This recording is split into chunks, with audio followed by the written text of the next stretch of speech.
समझाता हूँ। आपने एक व्यक्ति का नाम सुना, ओशो रजनीश नाम था उनका। क्या खास बात थी उनमें? दार्शनिक थे और बहुत तार्किक बात करना उनको आता था। अब किसी मुद्दे पर उनके विचार पढ़ेंगे तो हिल तो जाएंगे ही, बेशक आप अंत में स्वीकार करें ना करें, लेकिन वो दिमाग मतलब खोपड़ी हिला देते हैं, ये बात सही है। फिलॉसफी के प्रोफेसर भी थे। आप में से कोई जबलपुर से है? आप तो जबलपुर में कॉलेज है महाकौशल कॉलेज, वहीं से पढ़ाई की आपने? पहले एक ही था, अब अलग अलग हो गए हैं। हाँ, तो महाकौशल कॉलेज में ओशो रजनीश प्रोफेसर थे, ये पता आपको? ये नहीं पता? ये भगवान, महाकौशल कॉलेज में पढ़ाई करते थे, फिलॉसफी पढ़ाते थे। फिर बाद में वो हट गए वहां से और उन्होंने अपना चिंतन मनन शुरू किया। बहुत अच्छा तार्किक प्रवाह था उनकी बातों में। भारत के लोग पागल होने लगे, अमेरिका गए तो अमेरिका पागल हो गया, यूरोप गए यूरोप पागल हो गया, और अमेरिका में एक शहर बसा दिया, शहर का नाम था रजनीशपुरम। अमेरिका की सरकार घबरा गई उस आदमी से, और कहते हैं कि उस समय के अमेरिकी राष्ट्रपति निक्सन ने ये समझकर कि इस व्यक्ति को मैनेज करना आसान नहीं होने वाला है, जैसा ओशो के भक्त कहते हैं, पता नहीं सच है कि झूठ है, उनको गिरफ्तार करवाया और उनको धीमी मौत के इंजेक्शंस लगवाए और फिर रिहा कर दिया। एक समय ऐसा था कि दुनिया के लगभग 180 से 200 के करीब देशों ने ओशो रजनीश को वीजा देने से मना कर दिया, अपने देश में घुसने से मना कर दिया। इतना खौफ था उनके विचारों को लेकर कि ये आदमी आएगा, इसकी बातें सुनकर लोग पगला जाएंगे। सुकरात जैसा कुछ भाव था। तो फिर वो भारत में है तो पुणे में उन्होंने एक आश्रम की शुरुआत की। आश्रम अभी भी चलता है, वो तो नहीं है लेकिन चलता है आश्रम। फिर उनकी मौत हो गई। वो जीवन भर बड़ी तार्किक बात करते रहे, तर्क की बात करो, कल्पना की बात मत करो। अध्यात्म को मानते थे लेकिन अध्यात्म को तार्किक तरीके से डिफाइन करते थे। जैसे कबीर है, आध्यात्मिक हैं, भक्त हैं, ईश्वर की बात करते हैं, किंतु तार्किक सीमाओं में रह के बात करते हैं, अतार्किक बात करने से बचते हैं।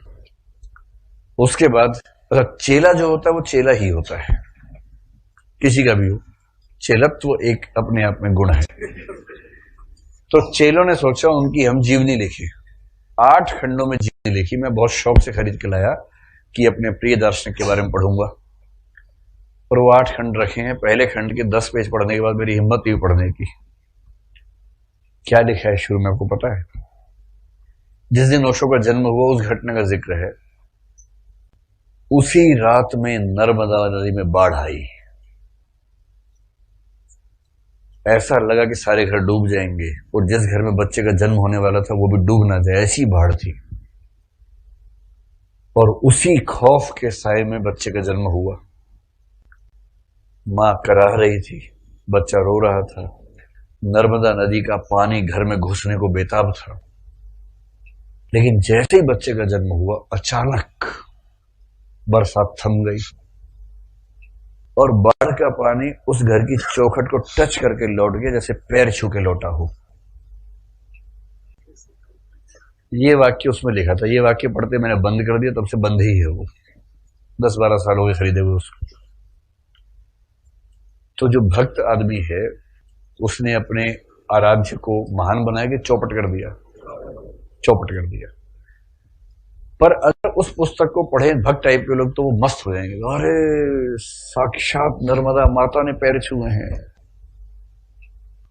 इसीलिए ईसा मसीह हथेली से पैदा होते हैं, वो भी कुमारी मरियम की, ताकि थोड़ा लगे कि यूनिक टाइप का मामला है। अगर आप कहें कि राम जी भगवान थे और दशरथ जी भगवान के पापा थे, अरे यार ये अगर भगवान का बाप उपस्थित है तो भगवान से क्यों बात करेंगे हम?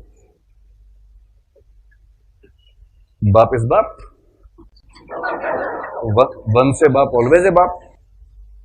आप कहें हे भगवान, और आप कहें भगवान के पापा, थोड़ा आप देख लीजिएगा। तो फिर कुछ कल्पनाएं करनी पड़ती हैं कि दशरथ के यहां पुत्र नहीं हुआ था लंबे समय तक, फिर एक यज्ञ हुआ, यज्ञ से ईश्वर ने उनको आशीर्वाद दिया, आशीर्वाद के बाद प्रसाद था, प्रसाद रानियों ने खाया, उसके बाद तीनों रानियों को पुत्रों की प्राप्ति हुई। ये जो गप्पें होती है, गप्पें इसलिए होती है ताकि थोड़ी सी महानता का आवरण लग जाए और लगे कि ये सामान्य परंपरा में पैदा होने वाले बच्चे नहीं थे, कुछ अलग मामला था, यूनिक मामला था। तो यही मेरा ये मानना है कि अगर 2 लोगों में रिश्ता बहुत अच्छा नहीं है तो डिवोर्स हो ही जाना चाहिए। और डिवोर्स की कोई उम्र थोड़ा ना होती है। एक उदाहरण देता हूं ओशो की जिंदगी से। ओशो के टीचर थे स्कूल के। जब ओशो बहुत सफल हो गए, 50-60 साल के हो गए, बहुत दुनिया भर में नाम हो गया, एक बार अपने घर गए तो टीचर के घर भी गए। तो टीचर को बड़ा अच्छा लगा कि दुनिया भर में प्रसिद्ध है मेरा स्टूडेंट, मुझसे मिलने आया है। बात कर, ओशो बहुत तार्किक आदमी थे, उनको लेके बहुत तरह की बातें हैं, लेकिन तार्किक थे इस पे कोई डाउट नहीं। तो जब तार्किक थे तो उन्होंने तर्क की बातें की। आधे घंटे में टीचर ने कहा, बेटा तुम आए हो बड़ा अच्छा लगा, बस कल से मत आना मेरे पास। तो बोले क्यों? बोले बचपन से अभी तक जो विश्वास मेरे मन में बैठे हुए थे, मेरा काम बढ़िया चल रहा था, तुमने आधे घंटे में विश्वास हिला दिए मेरे। मुझे घबराहट हो रही है।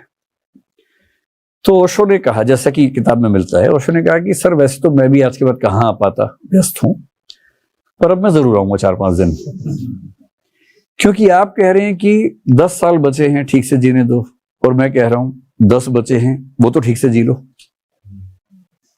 अगर 70 साल गलत फहमी में गुजार भी दिए, 10 तो ठीक से जियो। और आप कह रहे हैं कि 70 साल गुजारे हैं, 10 और गुजरने दो, टेंशन मत दो मुझे। इस टेंशन से ही तो कुछ नया आएगा जिंदगी में।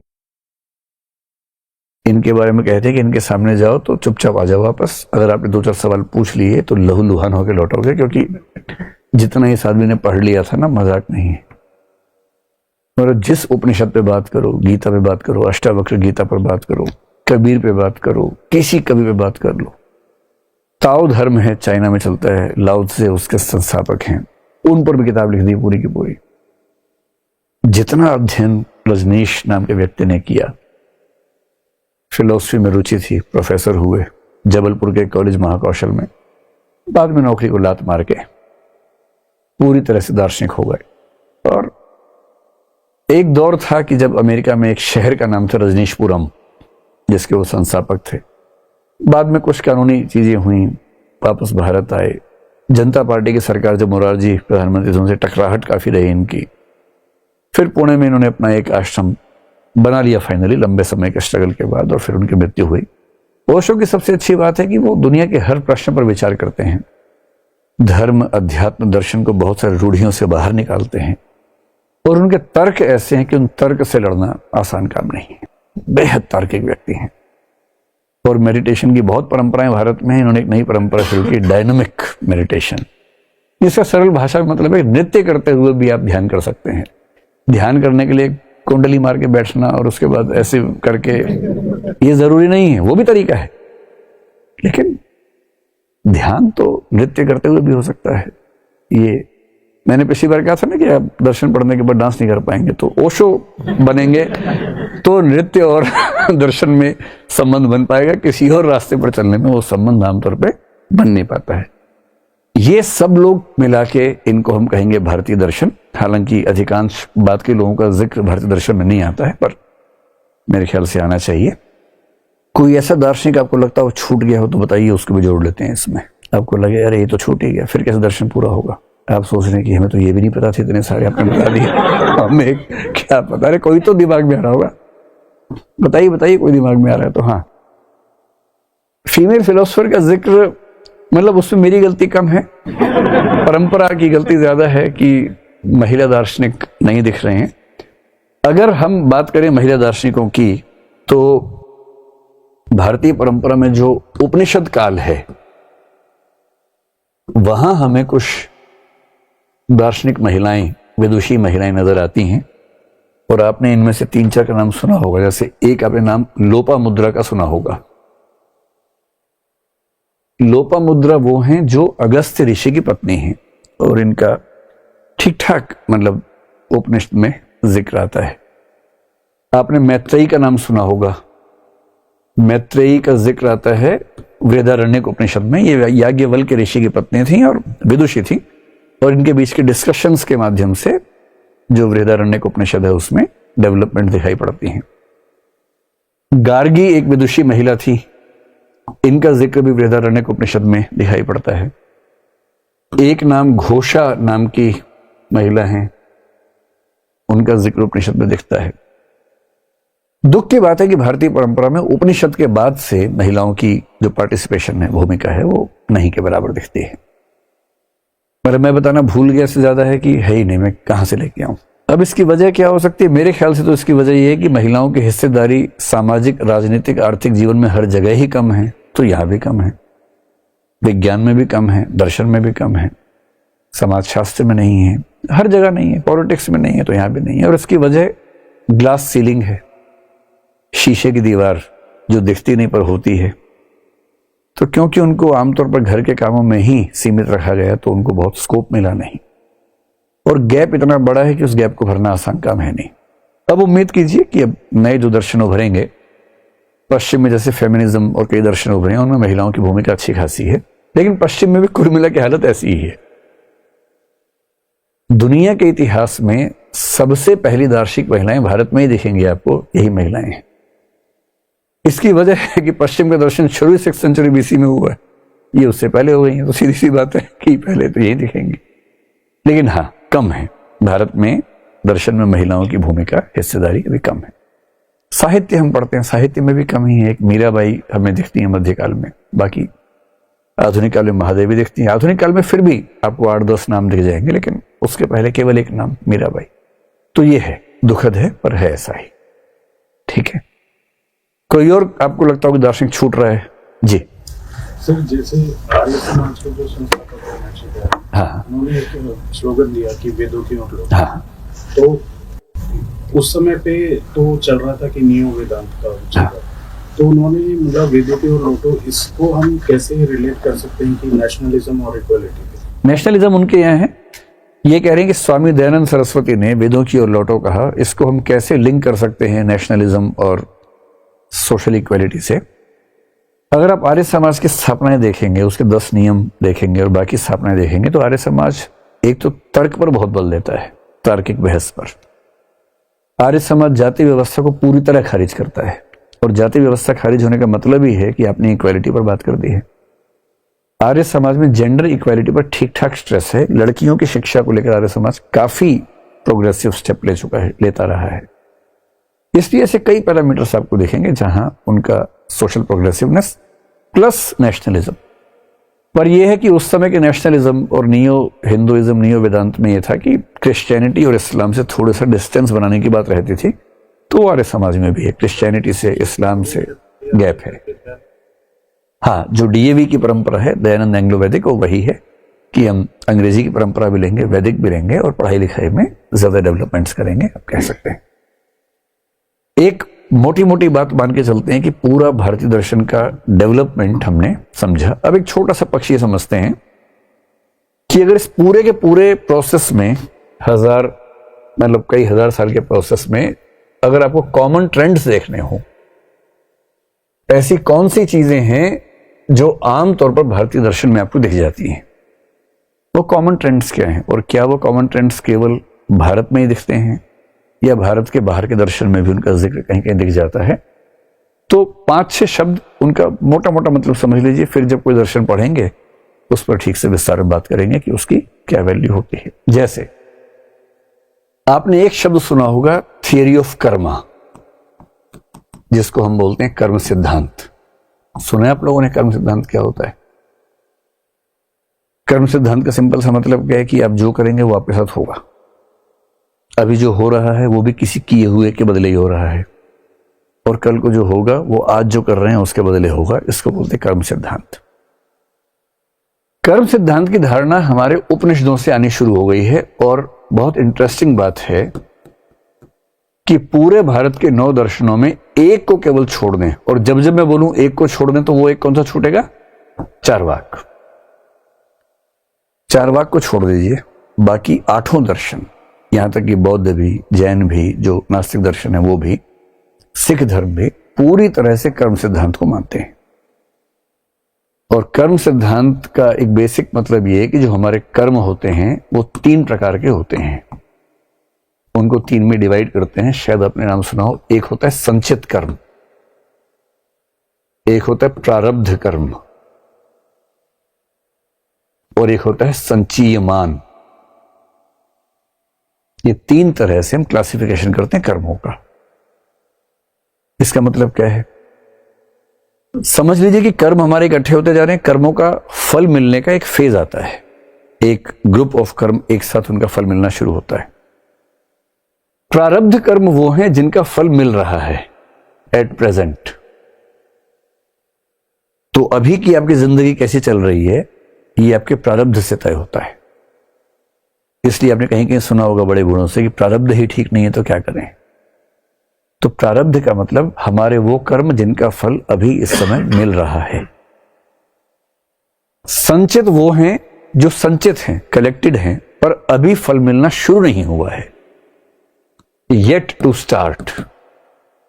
यानी आज से 5 साल के बाद आपके साथ जो होने वाला है वो कौन से कर्मों से तय होगा? संचित। संचित कौन से? जो आमतौर पर पिछले जन्म में किए होंगे या इस जन्म की शुरुआत में किए होंगे, लेकिन अभी फल मिलना शुरू नहीं हुआ है उसका, वो भी संचित हैं। जिनका शुरू हो गया वो प्रारब्ध हैं, और प्रारब्ध आज से 5 साल पहले क्या थे? संचित थे, अब वो प्रारब्ध हो गए हैं। और जो कर्म अभी आप कर रहे हैं, इस जीवन में कर रहे हैं, जिनका फल बाद में मिलेगा, तो ये प्रेजेंट कर्म है। अभी जो आप कर्म कर रहे हैं, जैसे भी क्लास में बैठ के सो रहे हैं, तो इसका फल कब मिलेगा? बाद में मिलेगा। अगले जन्म में आप टीचर बनेंगे, मैं स्टूडेंट, फिर मैं सोऊंगा क्लास में बैठ के और आपको पढ़ाते हुए तनाव होगा कि ये सो क्यों रहा है। हर चीज का हिसाब होना है, ध्यान रखिए, हर चीज का हिसाब होना है। तो ध्यान रखना है जो आप कर रहे हैं ना, उसका हिसाब बराबर होकर रहेगा। और कर्म सिद्धांत के 2 नियम माने जाते हैं।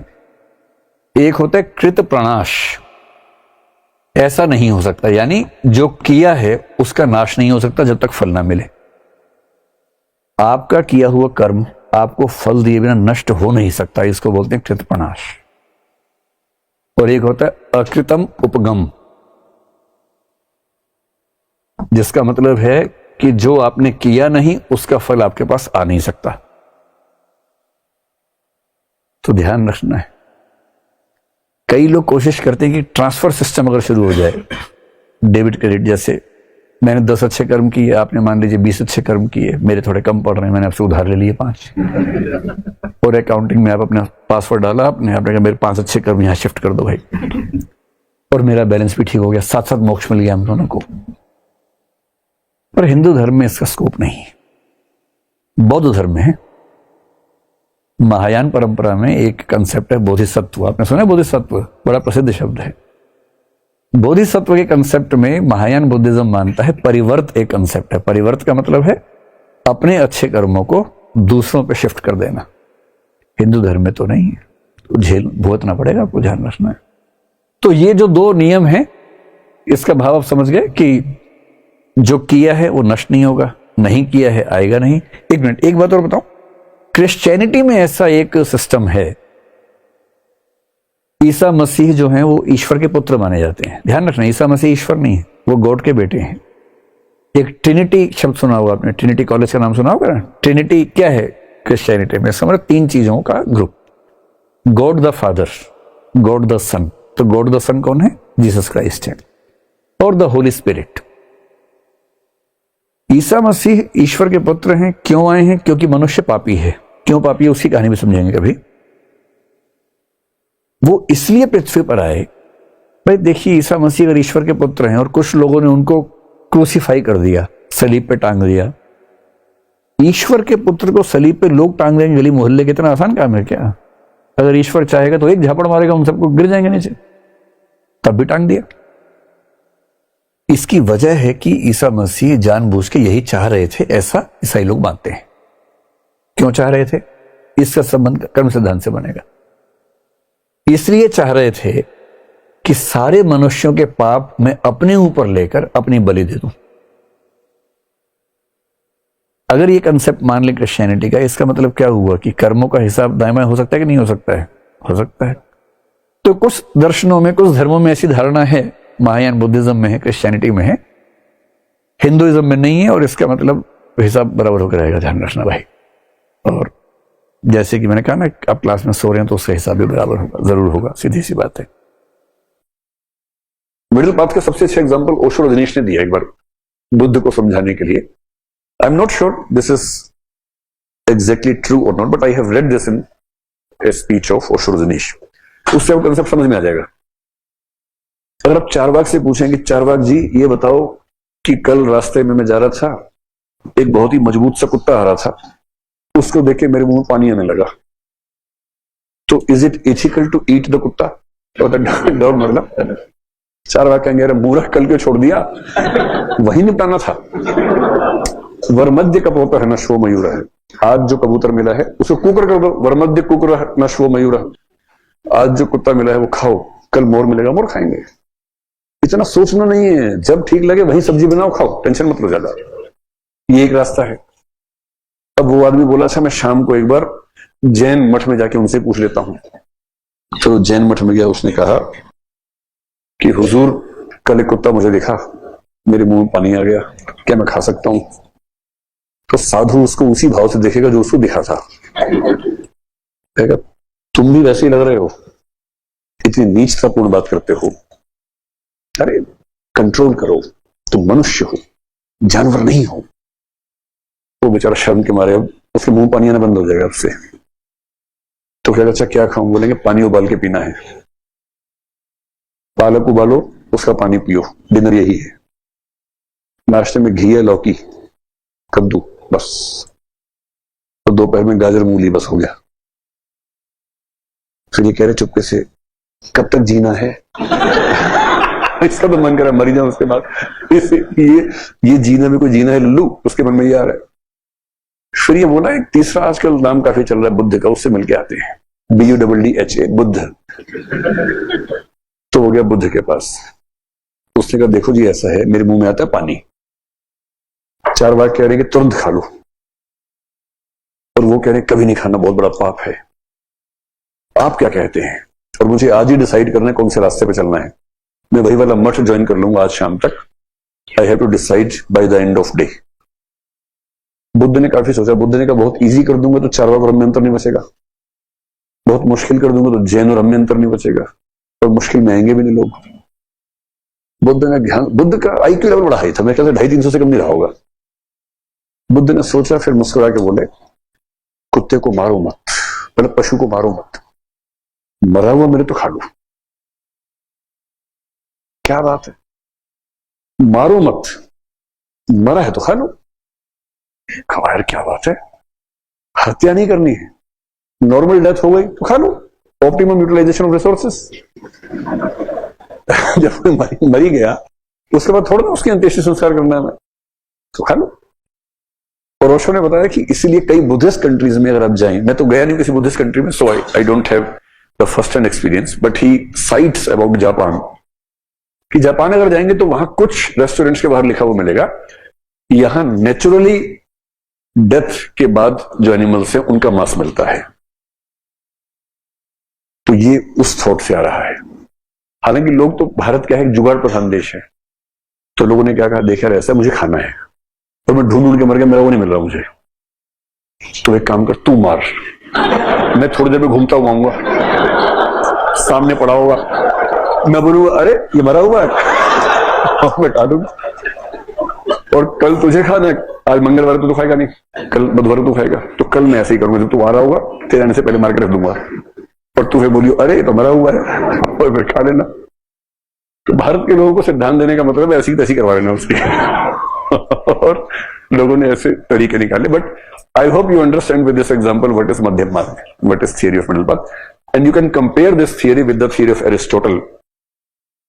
हम एरिस्टोटल को पढ़ेंगे, बहुत इंटरेस्टिंग बात है कि Aristotle has also given the same principle with the name of doctrine of golden mean.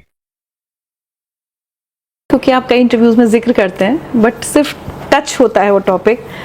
मैं एक ओशो फॉलोअर हूँ, ओशो सन्यासी हूँ इनफैक्ट मैं। अच्छा। हाँ, मैंने ओशो सन्यास लिया हुआ है, मेरी माँ भी।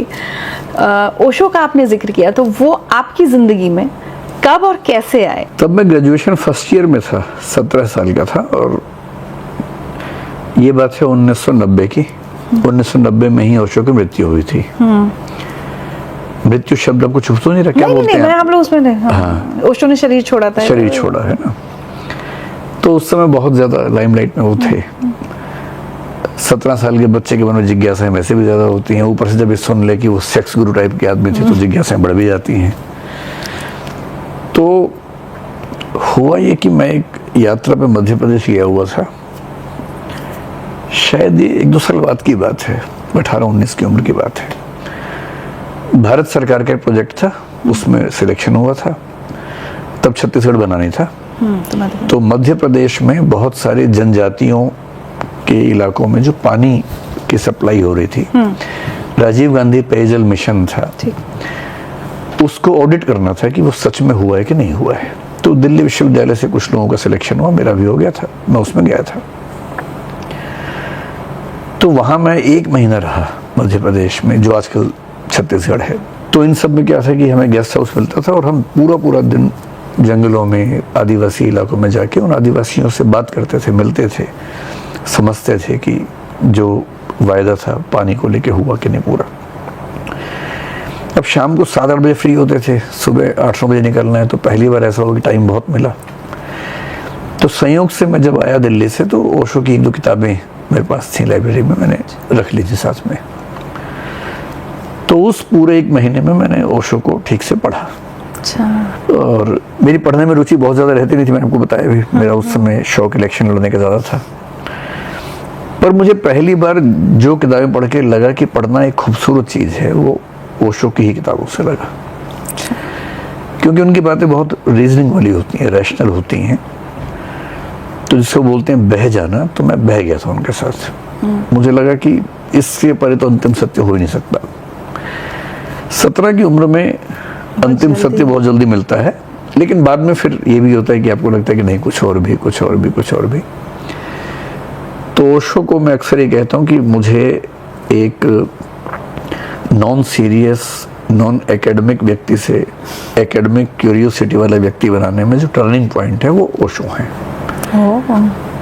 उसके बाद फिर मैंने सवाल पूछने शुरू कर दिए ओशो को पढ़ने के बाद, हर चीज़ पे पूछे। तब मैं जहाँ रहता था वो एक आरएसएस के ग्रुप का एक हॉस्टल था। फिर मुझे वहाँ भी सवाल दिमाग में आने लगे। मेरे कॉलेज में कई दोस्त लेफ्टिस्ट थे, उनसे भी सवाल पूछने लगा। तो धीरे धीरे मैंने पाया कि कोई विचारधारा ऐसी है नहीं जहाँ टिका जा सके। सबसे अच्छी बातें लेते रहो, किसी से जंजीर बांधने की ज़रूरत नहीं है। पर हाँ, उसके बाद मैंने फिलॉसफी में लगभग सारे थिंकर्स को पढ़ा, भारत में, पश्चिम में भी, सोशियोलॉजी को पढ़ा, लिटरेचर पढ़ा। तो जैसे जैसे आप बहुत लोगों को पढ़ते हैं, समझते हैं, तो आपका चीज़ें और समृद्ध होती हैं, दिमाग खुलता जाता है। तो अब मैं ये तो नहीं कहूँगा कि मैं ओशो का फॉलोवर हूँ या सिर्फ ओशो ने मुझे बनाया है, लेकिन पहला स्थान उन्हीं का रहा है और अभी भी ठीक ठाक है।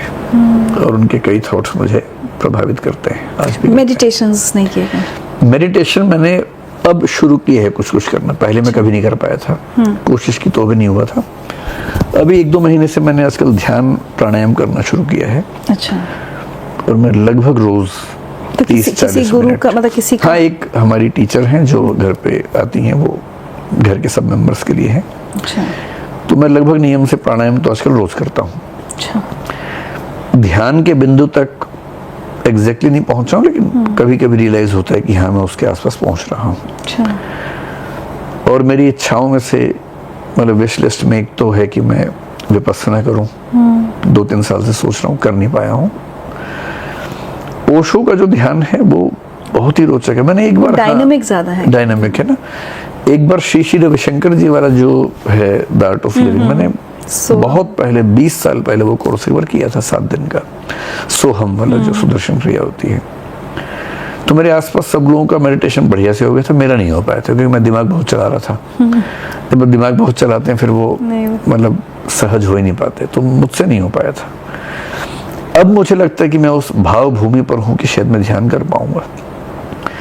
तो ओशो का डायनामिक मेडिटेशन जो है, मुझे लगता है कि जैसे रविशंकर जी का है, तो वो बहुत इजी है किसी नए आदमी के लिए, क्योंकि म्यूजिक के रिदम पे हो जाता है। सारा खेल इस बात का है कि आपका पूरा ध्यान एक बिंदु पे केंद्रित हो जाए। अब किसी को ये कहना कि इस चीज को देखो, तो वो बहुत आसान नहीं होता है। रिदम पे फोकस करना आसान है, तो सोहम के साउंड की स्पीड और आवृत्ति बढ़ने से ध्यान लगाना, आपने देखा सोहम वाला कैसे होता है? किया है इनफैक्ट। तो उसमें क्या होता है, कभी धीरे बोलेंगे, कभी तेज बोलेंगे, इतना तेज रिपीट करेंगे, स्लो रिपीट करेंगे। उससे होता ये कि आप उसी में खो जाते हैं कि धीरे है कि तेज है, तो ध्यान फोकस हो गया आपका। ओशो का तो मुझे लगता है कि ज्यादा प्रैक्टिकल है, हालांकि मैंने किया नहीं। ओशो का मुझे लगता है बहुत साइंटिफिक है, बहुत साइंटिफिक है, क्योंकि डायनामिक मेडिटेशन मैंने पढ़ा है उसके बारे में। उसमें जो रेचन होता है ना सुबह पूरा निकाल दो, अब जो उसका सेकंड पार्ट शायद वो होता है मेरे ख्याल में, भयानक होता है वो। क्योंकि बहुत तेज सांस लेने से क्या होता है कि एक तो दिमाग बैठने लगता है, जो कैथारसिस या विरेचन या रेचन कहेंगे, उसमें मेरे ख्याल से चिल्लाने वाला होता है कि चीखो चिल्लाओ। कुशन्स रहते हैं वहाँ पे कि आपको कुशन को किसी पे गुस्सा है तो फाड़ दीजिए। एक फिल्म आई थी, अच्छा वाइल्ड वेस्ट की, लाइफ इन मेट्रो, उसमें इरफान खान जो नायिका है फिल्म की, उसको एक टंकी की छत पे ले जाते हैं और बोलते हैं बहुत जोर से चिल्लाओ, और चिल्लाने से उसको जो कैथारसिस की फीलिंग आती है, तो मेरे ख्याल से ऐसी फीलिंग्स आती होंगी। तो डायनेमिक मेडिटेशन हो या उनका कुंडलिनी वाला हो, मैंने उनको पूरा प्रोसेस पढ़ा है। कुंडलिनी का ये शाम का टाइम होता है, टाइमिंग्स भी हैं सब। अच्छा। कि डायनेमिक आपको सुबह 5 से 6-7 बजे तक करना है मैक्सिमम। कुंडलिनी नॉर्मली जब कैंप में हम लोग जाते हैं तो ये 4-5 बजे, लंच के 2-3 घंटे बाद कराया जाता है। एक नाद ब्रह्म होता है, वो पता नहीं आपको? नाद ब्रह्म तो माय गॉड, उसमें आधा घंटा सिर्फ हमिंग जैसे हम लोग करते हैं, और उसके बाद बहुत भ्रामरी की तरह, लेकिन उसमें कान बंद नहीं करने थे। और अगले 2 चरण में हाथ इतने धीरे, तो मैं जब शुरू में गई तो मैंने ऐसे मुझे लगा घुमाना ही है, तो उन्होंने कहा आपका माइंड बहुत ज्यादा ही भाग रहा है, तो उसको इतना स्लो कर देना है कि पता ही ना चले कि हाथ मूव कर रहा है। मतलब हाउ स्टेबल, कितना आप स्टिल हो सकते हो, उसकी एक प्रैक्टिस है। बट जो आपने विपश्यना का जिक्र किया ना, वो एक मुझे बात बहुत अच्छी लगती थी कि ओशो कहते थे विपश्यना उस समय शुरू हो चुका होगा, बोले विपश्यना तो सबको शांत कर दिया, अब अंदर तो भरा हुआ है गुस्सा, नफरत किसी के प्रति या दुख, वो बिल्कुल जैसे सोडा बॉटल पे आपने कॉर्क लगा दिया तो वो बुलबुले तो अंदर रह गए। तो वो हमेशा कहते थे कि विपश्यना करना है तो पहले 21 दिन डायनामिक, ये बात भी ठीक है, जो निकालना है जब निकल जाएगा तब शांत बैठ पाओगे। बट 21 दिन डायनामिक अगर आप करेंगे तो आपको बहुत फर्क पता चलेगा। जितना मैंने उसका सिस्टम पढ़ा, मुझे लगता है कि वो शायद 2-3 दिन में ही रियलाइज होना शुरू हो जाना चाहिए। हाँ, मेरी मतलब आगे की योजनाओं में मेडिटेशन में सिद्धहस्त होना भी है, क्योंकि मेडिटेशन के फायदे बहुत ज्यादा हैं, मैं जानता हूँ, न्यूरो साइंस सब तो साबित कर चुका है। पहले तो लोग कहते थे, अब पिछले 70 साल में क्या हुआ कि एक अपने ECG जैसे होता है हार्ट के लिए, कैसे EEG होता है, इलेक्ट्रोएन्सेफेलोग्राफ, जो दिमाग पे बहुत सारे हम लगाते हैं डायोड्स, और उससे हम पकड़ते हैं कि दिमाग के अंदर जो इलेक्ट्रिकल इम्पल्सेस हैं वो कैसे कैसे मूव कर रही हैं। सोचना, महसूस करना, ये सब शरीर के हिसाब से इलेक्ट्रिकल फ्लो है सिर्फ, और कुछ नहीं है। उस इलेक्ट्रिकल करंट को पकड़ता है EEG। और ऐसे बहुत सारी स्टडीज हुई न्यूरो साइंस में, जब मेडिटेशन करने के समय देखा गया कि हमारा EEG या फंक्शनल MRI कैसे काम करता है। अच्छा। और अब ये साबित हो चुका है कि अगर आप मेडिटेशन ध्यान से कर रहे हैं तो आप कॉग्निटिवली भी, इमोटिवली भी, हर तरीके से बेहतर जिंदगी जी सकते हैं। लेफ्ट और राइट ब्रेन का जो कोऑर्डिनेशन है वो बेहतर होता है, मेमोरी बेहतर होती है, हर चीज बेहतर होती है, जितने भी मेंटल प्रोसेसेस हैं बेहतर होते हैं। तो अब आप उस तरफ आगे बढ़ना चाह रहे हैं? मैं बढ़ना चाह रहा हूँ। तो एक बात बताइए, लेकिन आपको ऐसा, आपको देख के एक्चुअली सच बताऊं, ऐसा लगता है कि आप ऑलरेडी बहुत मेडिटेटिव पर्सन हैं। ये जैसे हम लोग क्या होता है, हर चीज सोचते हैं ये करना है, अरे कल से मेडिटेशन करना है, अरे टाइम निकल गया, फिर हो गया टाइम मैनेजमेंट, अरे आज इस मीटिंग में। मैं कभी सोचती हूँ, आपकी जो इंटरव्यूज देख रही थी, अभी आप इतनी देर AI पर बोल गए, अभी अगर मैं आपसे हिस्ट्री बोलूंगी, रिजर्वेशन बोलूंगी, सब पर आप बोल जाएंगे। आप 24 घंटे ही आपके पास भी है, 24 घंटे ही मेरे पास भी हैं। आप ऐसा क्या कर रहे हैं, मैं ऐसा क्या नहीं कर पा रही हूँ, या मेरे जैसे सारे लोग, that you know better than us and you are so calm। आप एक माँ हैं तो सीधी सी बात है कि बच्चे की परवरिश में आपने समय ज्यादा खर्च किया होगा। भारत में जो बाप होते हैं उनकी थोड़ी सुविधा रहती है कि थोड़ा टाइम कम लगता है उनका। फिर अब सपोर्ट सिस्टम ऐसा है परिवार में कि घर की जिम्मेदारियां मेरे ऊपर बहुत कम है। ऑफिस में अब इतने लोग हैं, करीब 2000 लोग काम करते हैं हमारी कंपनी में। मैं MD हूँ, अब मैंने CEO का पद छोड़ दिया ताकि बाकी लोग काम करें। पॉलिसी मैटर्स में मेरी इन्वॉल्वमेंट होती है, तो मैं जाता हूँ ऑफिस में, काम करता हूँ, लगातार ध्यान रखता हूँ कि सब चीज़ें ठीक चलें, पर मैं ठीक ठाक फ्री हो सकता हूँ अगर चाहूँ तो।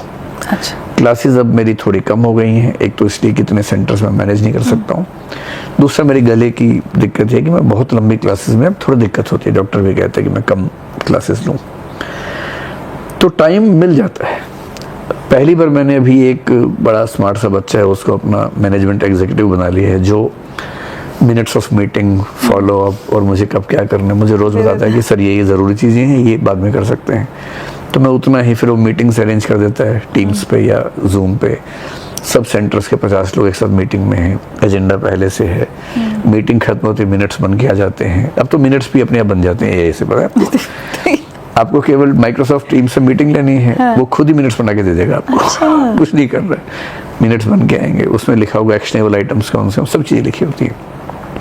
With the help of AI and a lot of technology चीज़ें बड़ी आसान हो जाती हैं। और असली बात है, अगर शौक है तो वक्त निकल जाता है। आप सरप्राइज होंगे कि मैं नींद को लेके बहुत पक्का आदमी हूँ। मैं कोशिश करता हूँ कि 8 घंटे रोज सोऊं। 8 नहीं हो पाता, लेकिन 7 घंटे। अर्ली टू बेड है या लेट टू राइज? पहले मैं 3 बजे सोता था रात को, पिछले 25 साल से लगभग 3 से 10 साढ़े 10 में सोता था। अच्छा, 25 साल मैंने ऐसे गुजारे। 3 महीने पहले से मैंने थोड़ा सा चेंज करना शुरू किया। हेल्दी नहीं है ना वाला स्टाइल? शायद ना हो, पर मैं तो हेल्थ ठीक है मेरी तो हेल्थ। मुझे आज तक कोई ऐसा नुकसान लगा नहीं इस चीज से। मैंने तो डॉक्टर से पूछा, उन्होंने कहा कि अगर आप एक निश्चित समय पे सोते हैं, निश्चित पे उठते हैं, तो 7 घंटे सोते हैं तो दिक्कत नहीं है। ठीक। मेरा पूरा शेड्यूल वैसा ही था ना। मैं असल में भारत में रहते हुए लंदन के टाइम से चल रहा था। तो जब मैं उठता था तो लंदन में सुबह 5:30 बजते थे। हाँ, तो मैं सोचता था कि ठीक है, मैं मान लेता हूँ कि मैं वहां पर हूँ, तो मैं अर्ली टू राइज मान लेता हूँ। तो फिर मेरे से भोजन है तो मैं रात को 9 बजे खा लेता था, 3 बजे सोता था, 6 घंटे गैप मिल जाता था, तो वो दिक्कत भी नहीं आ रही थी। अब मैंने 3 से कर दिया 12 बजे, लेकिन अब धीरे धीरे फिर वापस 1 पे आ गया। आजकल मैं 1 बजे सोता हूँ, 8:30-9 तक उठ जाता हूँ। 2 घंटे मेरा सुबह आजकल फिक्स है। मैं ट्रेडमिल, जिम मतलब स्ट्रेंथ और फ्लेक्सिबिलिटी के लिए योग, सूर्य नमस्कार वगैरह, प्राणायाम, ये सब करता हूँ। करीब 2 घंटे आजकल देता हूँ। पूरा अपना फिटनेस पर देता हूँ। अभी शुरू किया 3 महीने पहले, पर 3 महीने हो गए तो मुझे लगता है कि मैं कंटिन्यू कर लूँगा, छोड़ूंगा नहीं। जिम इसलिए कि हमारी उम्र में, क्योंकि प्रोटीन एक तो कम मिलता है वेजिटेरियंस को, और भारत के लोग इतने छोटे इसीलिए होते हैं कि प्रोटीन उनके पास है ही बहुत कम। भारत मतलब ऐसे बहुत सारे देशों में। तो हमें आजकल मेरे बेटे ने समझा दिया कि प्रोटीन बहुत ज़रूरी है, तो प्रोटीन थोड़ा बहुत करते हैं, कोशिश करते हैं। बाकी हमारी उम्र में अगर हम स्ट्रेंथनिंग पे ध्यान ना दें, मसल्स पे काम ना करें, तो 60-65 हो जाए तो मसल्स और हड्डियां अलग होने लगती हैं। फिर एक बार गिरना है और चीज़ें ख़त्म हो जाएंगी। तो अब हमें समझ में आएगा कि चलने से उतना फ़ायदा हमें नहीं है। चलना ठीक है, मैं चलता हूँ करीब 5-6 हज़ार स्टेप्स कम से कम चलता हूँ रोज़। ज़्यादा ध्यान देना स्ट्रेंथनिंग पे, तो वेट मशीन्स पे या बॉडी वेट पे ही, और फ्लेक्सिबिलिटी, उसके लिए योग है। सूर्य नमस्कार अगर आप ठीक से कर पा रहे हैं तो कितने कर लेते हैं? कितने राउंड? मतलब अभी तो कितने बार लेवल ही नहीं है। मैं 1 या 2 पे ही अटक जाता हूँ अभी, लेकिन मैं करता हूँ। वो हमें सिखाती है एक टीचर, तो हम धीरे धीरे होने लगा है कुछ कुछ। अब जैसे सीधे बैठ के पैर पकड़ में आ जाता है। अच्छा। अभी नाक तो घुटने पे नहीं लगता, लेकिन हाथ पकड़ में आ जाता है पैर। तो धीरे धीरे 1-8 साल में हो जाए, क्योंकि बचपन में मैंने ये सब किया है, जिम्नास्टिक्स किया है, तो मतलब प्रैक्टिस करने से 1 साल में हो जाएगा, ये भरोसा है। करत करत अभ्यास। हाँ। तो बाकी जो मेरा टाइम है, मैं रात को कम से कम 2 घंटे ज़रूर अपने ऊपर खर्च करता हूँ, जो मेरा मी टाइम है। उस समय जनरली मुझे कोई डिस्टर्ब नहीं करता। मैं पढ़ता हूँ, या एआई से कुछ पढ़ लिया, या कुछ कविताओं की किताब मिल गई, अच्छी कविताएं ढूंढ ली, कोई बढ़िया शेर व शायरी मिली, वो नोट्स बनाता हूँ। मैं अपने फ़ोन में हज़ारों नोट्स हैं। कोई फिल्म की स्क्रिप्ट दिमाग में, तो मैंने एक नोट बना रखे फिल्मों के लिए, कम से कम 1000 से ऊपर मैंने उसमें पॉइंट्स नोट किए हुए हैं कि किसी फिल्म में क्या क्या थीम्स आ सकती हैं, क्या सीन हो सकते हैं। फिल्म बनानी है ना? हाँ, फिल्म शायद मैं बनाऊंगा कभी, अगर सब ठीक रहा तो ये सब करता हूँ। ये भी फोन मेरी बड़ी हेल्प करता है। तो वो आपका मी टाइम कब से? जनरली मान के चलिए कि रात को 11 से 1, सोने से पहले का 2 घंटा आपका है। उसमें ही पूरा अध्ययन या लेखन? अध्ययन ऑफिस में भी। ऑफिस में जब काम नहीं होता मैं कुछ पढ़ रहा होता हूँ। अगर एक फाइल आई, साइन करने के लिए देखा, साइन किया। अब अगली फाइल जब आएगी, अगर 1 घंटा बीच में है, तो वो 1 घंटा अध्ययन का है। बस वो अध्ययन अब से फर्क हो गया, उसका माध्यम बदल गया। वो किताब से, वो फोन से मेरा सारा काम एआई हो गया, एआई से सारा हो जाता है। और ये जो मैं आप मेरे जैसे लोगों के लिए जो एक कुछ मंत्र दीजिए कि हम जो इतने हाइपर हुए रहते हैं कि कोई काम हुआ नहीं, जब तक काम हो नहीं जाता फिर वो ठीक हो जाए, वो इतना स्ट्रेस जो लिए रहते हैं। आप स्ट्रेस लेते नहीं हैं, या आप अच्छी एक्टिंग कर लेते हैं कि आप स्ट्रेस नहीं ले रहे हैं? पता नहीं, शायद एक्टिंग ही होगी। मतलब स्ट्रेस लेकिन आप भी मुझे- लेते हैं? देखिए, अगर मैं मशीन से जाऊं, मैंने एक ये इंस्ट्रूमेंट यूज करना शुरू किया 3 महीने हाँ, पहले। ये वो कोई रिंग है ना? ये रिंग है, हाँ, स्मार्ट रिंग है, जो हार्ट बीट्स को और बीपी तो शायद नहीं, हार्ट बीट्स को और स्ट्रेस के लेवल को और नींद को स्टडी करती है। मेरे फोन से कनेक्टेड है, तो आजकल मैं रोज सुबह देख पाता हूँ कि मेरी नींद का लेवल अगर वो 85% से ऊपर है तो वो एक्सीलेंट है। तो जनरली मेरा 30 में से 20 दिन प्लस एक्सीलेंट में रहता है। तो अगर मैं इसके हिसाब से देखूं तो मैं कई बार स्ट्रेस में रहता हूँ। दिन भर के 24 घंटे में शायद 15 से 20% टाइम स्ट्रेस का होता है। पर अच्छी बात है कि मेरा 60 से 70% टाइम रिलैक्स वाला है, जिसमें कोई स्ट्रेस मुझे नहीं होता। मेरा शायद उल्टा होगा। हो सकता है, सबकी नेचर अलग अलग है। फिजिकल बायोमार्कर्स भी होते हैं, जैसे किसी को बीपी की दिक्कत होगी तो स्ट्रेस में ज़्यादा रहता ही है, मुझे वो सब नहीं है। बाकी मेरी नेचर ऐसी है कि मुझे स्ट्रेस ज़्यादा होता नहीं है, होता है बहुत कम होता है। Amazing. और उसकी एक वजह जो मुझे लगता है, फिलॉसफी साइकोलॉजी पढ़ते पढ़ते एक बात समझ में आ गई है कि जब भी किसी से नाराज़गी हो, एक बार खुद को उसकी जगह रख के देख लो। क्या बात है। और जैसे ही आप रख के देखेंगे, आप पाएंगे झगड़ा खत्म हो जाता है। अधिकांश झगड़े इसीलिए कि हम उसका पक्ष नहीं समझ रहे, वो हमारा नहीं समझ रहा, जबकि हर युद्ध में दोनों ठीक होते हैं और दोनों नुकसान में रहते हैं युद्ध लड़ने के बाद। तो अगर आप एक बार थोड़ा सा अपने आप से हट के उसका पक्ष समझ लें तो बहुत आसान हो जाता है। जिसको आप नाराज समझ रहे हैं, क्या पता वो डरा हुआ हो,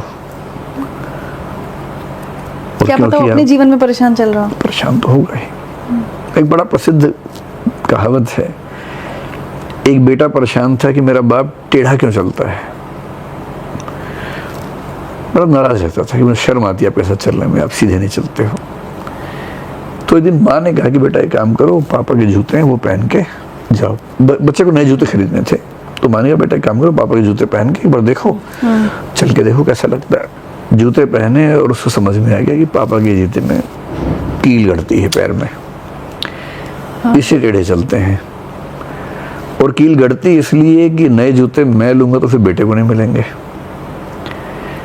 तो वो जो कहावत है कि put your feet in the shoes of others, तो ये तो बहुत गहरी कल्पना नहीं है, लेकिन बड़ी सतही सी बात है कि जूते में अगर कील गड़ रही है तो तभी समझ में आएगा जब आप उस जूते में पैर रखेंगे अपना। कितनी कीलें होंगी उस? हर किसी की जिंदगी में ऐसा है। और मेरा तो बड़ा सरल सा मानना है कि कुछ तो मजबूरियां रही होंगी, यूं कोई बेवफा नहीं होता। तो कुछ तो मजबूरी सबके साथ होती है, तो मुझे बहुत फर्क नहीं पड़ता। और मेरे ऑफिस में, मतलब मैं बॉस हूँ कहने के लिए 2000 लोगों का, मुझे याद नहीं है कि मैंने पिछले 10-20 साल में एक इंसिडेंट याद आ रहा है आज से 1 महीने पहले का कि मैंने एक स्टाफ को डांटा था। मुझे डांटने की जरूरत ही नहीं पड़ती कभी, मतलब मेरा खौफ ठीक ठाक है उसके बाद भी मैं डांटता नहीं हूँ। जैसे हमारे सैलरी 7 तारीख को सबको मिलनी जरूरी है, तो हमारा उसूल है कि 7 का 8 नहीं होना चाहिए, 6 बेशक हो जाए अगर संडे आ रहा है तो। 6 महीने पहले ऐसा हो, गलती से 8 तारीख हो गई। गलती बैंक की थी, हमारी नहीं थी। हमने सर्वर को भेज दिया बैंक को, उनके सर्वर में कोई इशू आ गया, स्टाफ परेशान कि पहली बार ऐसा हुआ है। मुझे ये परेशानी कि स्टाफ के लोग क्या सोच रहे होंगे कि यार बताओ पूरा महीना काम किया, सैलरी नहीं मिल रही। तो फिर मैंने अपने फाइनेंस टीम के सब मेंबर्स को बुलाया, सीनियर्स को। आचार्य रजनीश, ये पूना में आश्रम है, उसको भी बहुत लोग गाली देते, बहुत।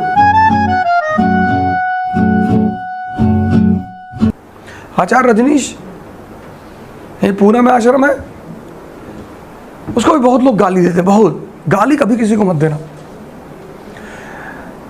तुम किसी को नहीं मानते वो एक अलग बात है, पर किसी को गाली मत देना, क्योंकि सीखना एक ऐसी कला है जो तुम किसी से भी सीख सकते हो।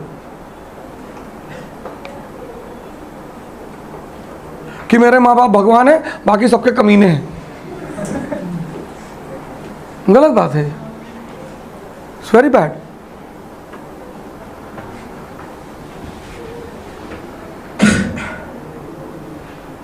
उसके पास 100 रोल्स रॉयस थी, एक बार एक भाई साहब उसके पास गए, कहीं ना आप अपनी सारी रोल्स रॉयस बेच दें तो सबकी गरीबी दूर हो जाए, कुछ गरीबों की मदद हो जाएगी। उसने कहा चलो मैं बेच देता हूँ, सारा पैसा जितना है कैलकुलेट कर लेता हूँ, और 1 अरब पॉपुलेशन है इस देश की, तो तुम्हारा कितना हिस्सा आएगा? 5 पैसा लोगे? मेरे रोल्स रॉयस बेचने से गरीबी होगी? अरे कायदे से पढ़ा हो, कायदे। कुछ लोग कहते नहीं है कि अगर हर अमीर आदमी अपना पैसा बांट दे, काहे बांट दे? क्यों बांट दे?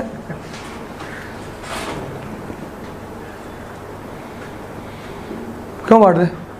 मेहनत किया है, कमाया है, बलिदान। अभी तुम IAS की तैयारी करो, कितना सेक्रीफाइस करोगे अभी 1-2 साल? अब कह रहे IAS बन गया, घमंडी है, ड्राइवर से बदतमीजी से बात करते हैं। बदतमीजी थोड़ी प्रोटोकॉल है वो। मरे हैं,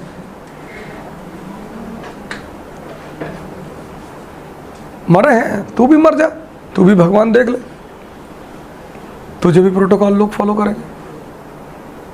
हाँ, लेकिन अब ये नहीं कि IPS है तो किसी को सड़क पे बुला के तमाचा मार दे, वो गलत, वो तो मतलब दूसरी चीज़ है। ये प्रमाद,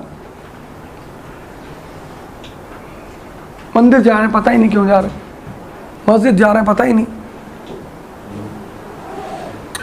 कॉन्शियस हो जाओ, देखो एकदम इसको खोलना शुरू करो, इसको, दिमाग को कोरिलेट करो, कनेक्ट करो। तो एक दिन में नहीं होगा, ये तो पक्का है, वो नहीं होगा। धीरे धीरे धीरे धीरे धीरे तुम्हारी क्वालिटी ऑफ लाइफ चेंज होनी शुरू हो जाए।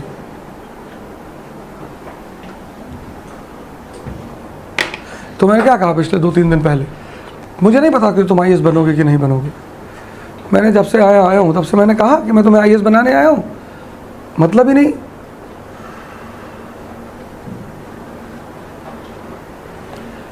मतलब ही नहीं। अब ये पंजाब में थे, ये वाजिराम में इन्होंने कोचिंग की, फिर इन्होंने मेरे साथ आए दिल्ली में, वहाँ पे पढ़े, एग्ज़ाम लिखा, मेंस लिखा, फिर इन्होंने मुझसे कहा सर क्या करें। मैंने कहा यार पुणे आ जाओ, तो यहाँ आ गई है, आप लोगों को पढ़ाया, 1 साल रहे, इस बार मालिक ने चाहे इनका सिलेक्शन हो जाएगा। लेकिन इनके साथ कई लोग थे जिनसे मैंने कहा था आ जाओ, वो नहीं आए, कि सर अपने चक्कर में नहीं आए। लेकिन मैं अब जब इनसे पूछता हूँ कुछ फ़ायदा हुआ, कि बहुत फ़ायदा हुआ, बस ठीक है। उठो, कब तक सोओगे यार? चारों तरफ सब कुछ जल रहा है, सत्ता का नशा करो, सत्ता का। डिपेंडेंसी, ये इंद्रिय विषय संयोग आपको बाहर निर्भर कर देते हैं। अब पूंजीवाद को ये गेम समझ में आ गया। ये डायग्राम देख लीजिए, इसी पर आचार्य रजनीश ने कहानी सुनाई, मुझे बड़ी अच्छी लगी, मैं आपको सुनाता हूं, बहुत प्यारी। उन्होंने कहा, बड़ी प्यारी, कुछ 2-3 कहानियां हैं जिन्होंने मेरे जीवन के बदलाव में बड़ी अहम भूमिका निभाई। उसमें से कहानी ये है, मैं आपको सुनाता हूं, शायद आप उस कहानी का मर्म पकड़ पाए। और ये डायग्राम तो 1000 करोड़ रुपए का है, 1 लाख करोड़। आज ये डायग्राम अगर आपको समझ में आ गया तो आपका जीवन बदल जाएगा। बाहर जितनी चीजें हैं वो क्षणिक हैं, फॉर अ टाइम भी सीमित है, लिमिटेड है। एक समय आएगा जब ये इंद्रियां कमजोर पड़ जाएंगी। एक 90 साल का जर्जर शरीर का आदमी कहां इत्र लगाएगा? माया है, झूठा एहसास दिलाती है आनंद का, इनमें आनंद है ही नहीं, और सुख दुख का कारण है। शुरुआत में सुख, अंत में दुख, और इसी साइकिल में आदमी नाचता रहता है। तो कहानी यह है कि कुत्ते को एक हड्डी मिल गई, 6-7 महीना पुरानी हड्डी कहीं सड़क पे पड़ी थी, उसको मिल गई।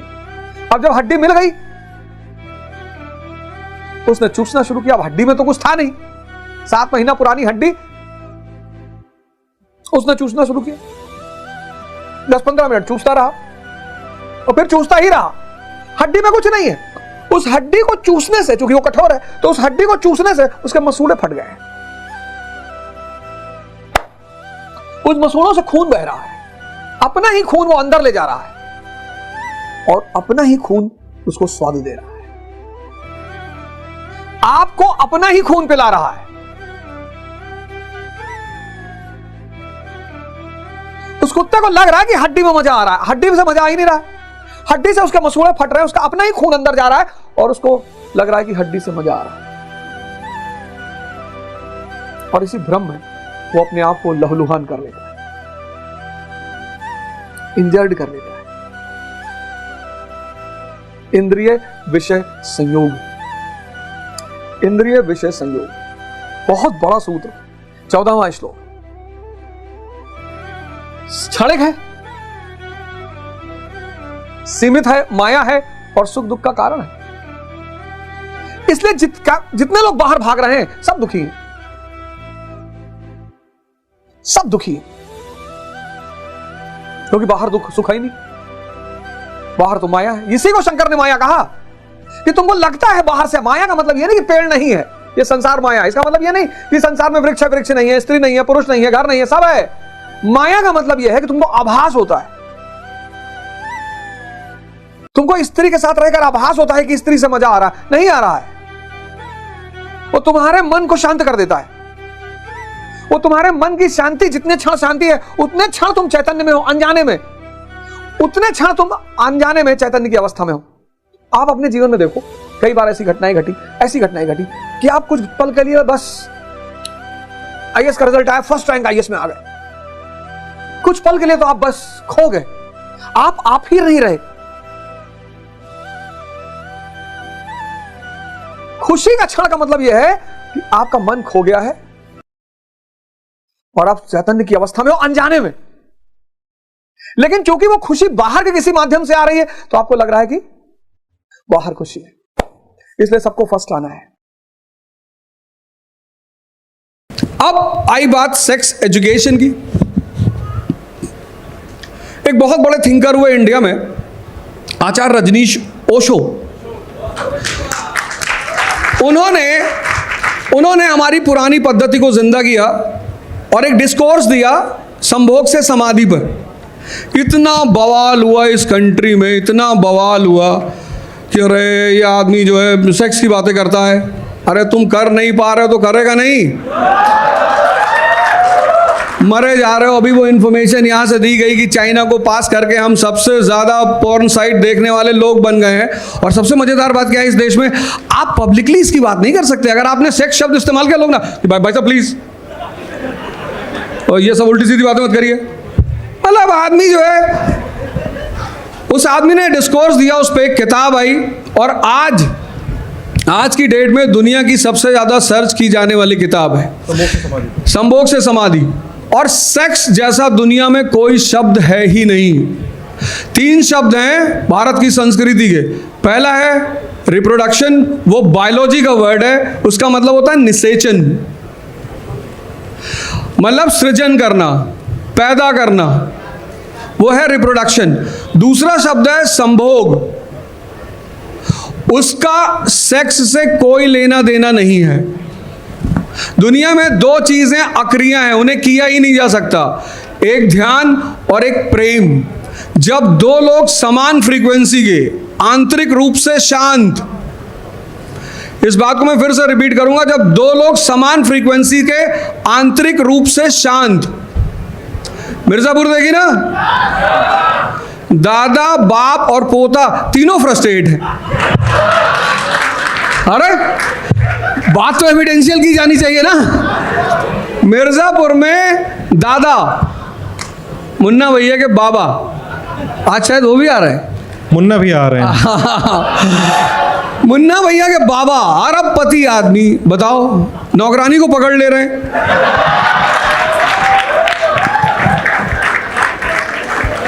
अरे अब तुमने अपने आंखों के सामने देखा ना, और अखंडा वो तो बेचारे फेल हैं। मुन्ना भैया को सेक्स के सिवा इतने वो अंधे हैं सेक्स में कि वो जो जब जा रहे हैं कोठे पे, वो जो औरत बैठी है वहां पे जो सारी चीजों को डील करती है, आप उस आदमी का अंधापन देखो, सेक्स में अंधापन, आप उस आदमी का अंधापन देखो। वो कहता है कि अगर लड़की नहीं आई तो तुम ही को पकड़ लेंगे। भाई साहित्य और सिनेमा क्या है? ये समाज के दर्पण हैं। साहित्य क्या है? अगर आपको रशियन रेवोल्यूशन समझना हो, आप एक किताब पढ़ लो, मदर, मैक्सिम गॉर्की की, आपको पूरा रेवोल्यूशन समझ में आ जाएगा कि रूस में क्रांति क्यों हुई थी। आपको कोई भी टॉपिक समझना हो इतिहास में, इससे अच्छा कोई फॉर्मूला नहीं है।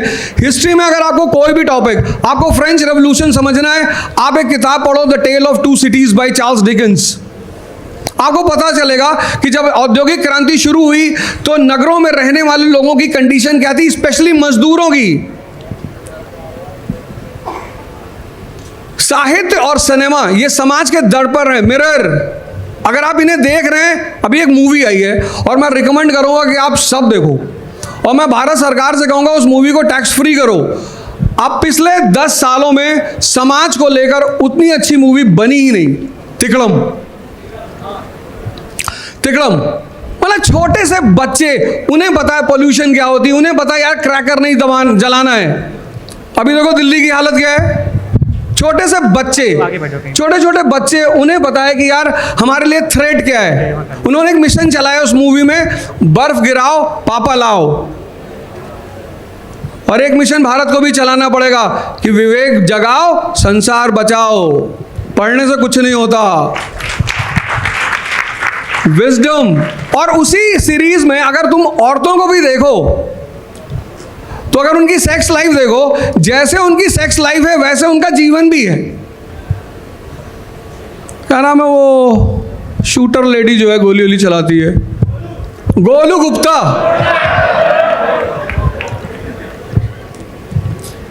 फोन करके सीधे कह रही सेक्स करोगे मेरे साथ। बीना जी भी हैं उसमें, बीना जी भी हैं। बीना जी तो बेचारी ठीक है, वो तो राजा है ना।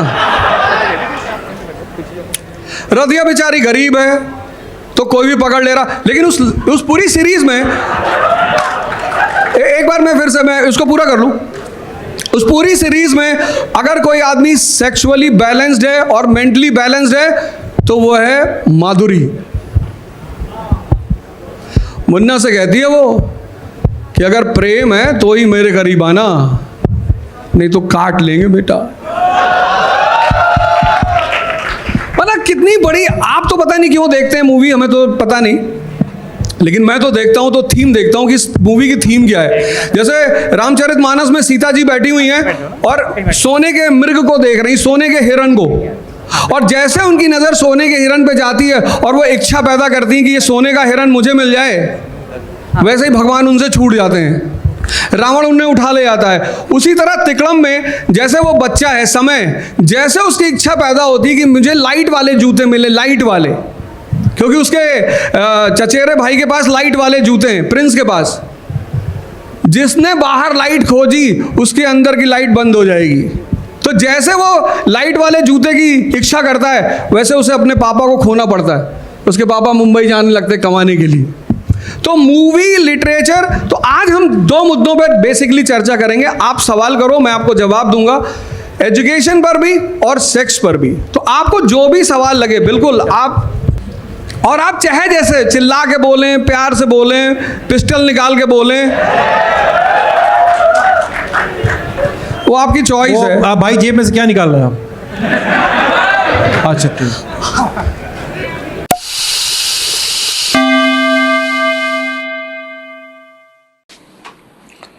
जय हिंद फ्रेंड्स। 3 चीजें अपने जीवन में जोड़ लीजिए, ध्यान, योग, ज्ञान। आज जो है, मैंने आपसे कहा था संभोग से समाधि की जो किताब आचार्य रजनीश की, इस पर मैंने सोचा कि नहीं, आपको कुछ इस किताब के एक एक चैप्टर की चर्चा किया जाए। संभोग, पहला चैप्टर यह है कि संभोग परमात्मा की सृजन ऊर्जा है। कितनी बड़ी बात है। दुनिया में कोई पशु नहीं है, कोई पशु जो सेक्स को मजा लेने के लिए करता हो। उनका एक महीना है, अब सावन आएगा, उनका एक महीना है निषेचन का, रिप्रोडक्शन का, वहां वो निषेचन करते हैं, मस्त है। मैंने कहा ना, हर वो चीज जो आपको विचार शून्य कर देती है आप उससे बंध जाते हो। आप ध्यान करके देखो, हर वो चीज जो आपको विचार शून्य कर देती है आप उससे बंध जाते हो। मूवी आपने देखा, आप खो गए मूवी में, आप देख ही रहे हो। अच्छा, रील का जो आज चक्रव्यूह है रीलों का, उसका चक्रव्यूह बड़ा प्यारा है। 1 सेकंड की एक रील है, आप ऊबे आगे बढ़े, ऊबे आगे बढ़े, ऊबे आगे बढ़े।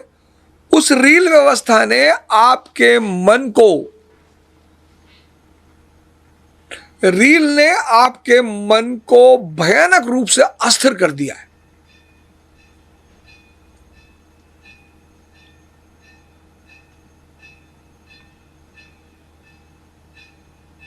आदमी के जीवन में जो भी श्रेष्ठ है, सुंदर है और सत्य है, उसे जिया जा सकता है, जाना जा सकता है, हुआ जा सकता है, लेकिन कहना बहुत मुश्किल है।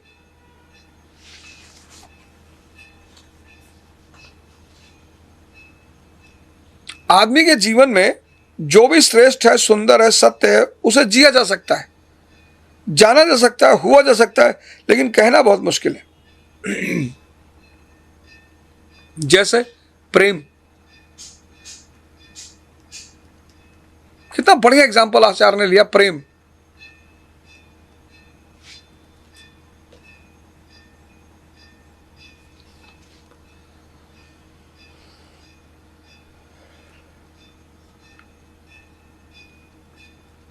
और क्या दशा है प्रेम की। प्रेम को लोगों ने सीढ़ी बना लिया है अपनी वासना की पूर्ति के लिए। 2 शब्द जीवन में बहुत खतरनाक है, एक प्रेम और एक ध्यान।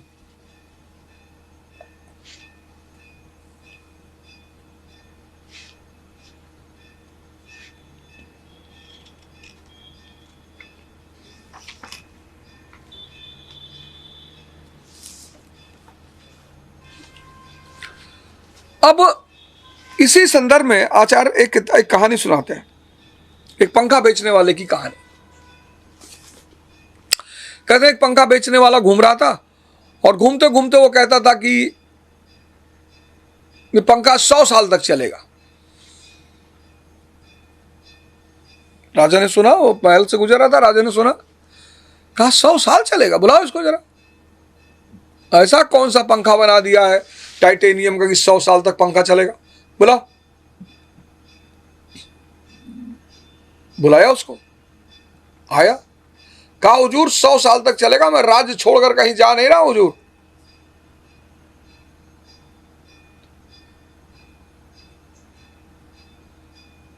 अब बोले बेटा अगर नहीं चला ना तो तुमको फांसी पे भी लगा देंगे। कहा, बोला हुजूर कोई बात नहीं, 100 साल तक पंखा चलेगा।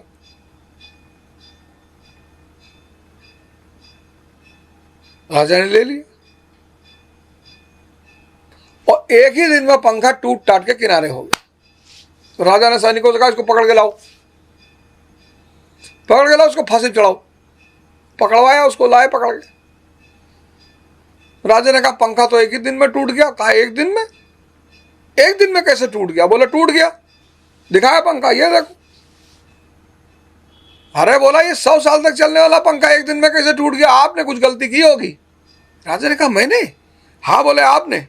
बताइए क्या किया? तो राजा ने बताया मैंने पंखा पकड़ के ऐसे ऐसे हिलाया। अरे बोले राजा साहब पंखा थोड़े हिलाना है। बोले फिर? बोले पंखा को सामने रख के ऐसे ऐसे सर हिलाना है, पंखा नहीं हिलाना है, तब यह पंखा 100 साल तक चलेगा।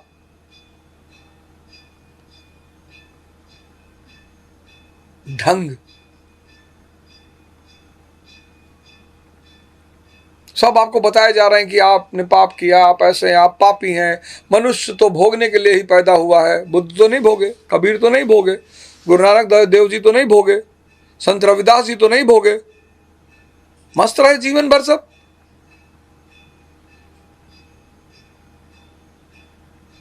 परमात्मा परीक्षा लेता है। परमात्मा सिविल यूपीएससी है जो परीक्षा ले रहा है।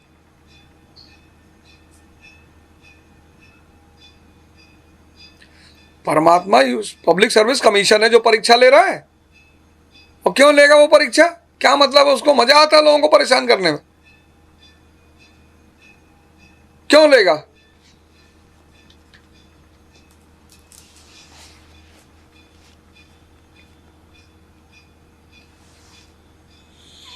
तो लोगों ने कहा कि भाई दोष,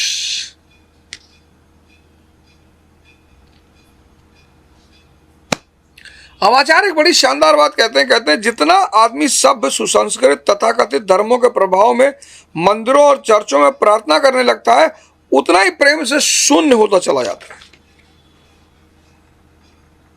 यह बड़ी खतरनाक बात, इसी को लेकर शायद सारे लोग उनके खिलाफ हो गए।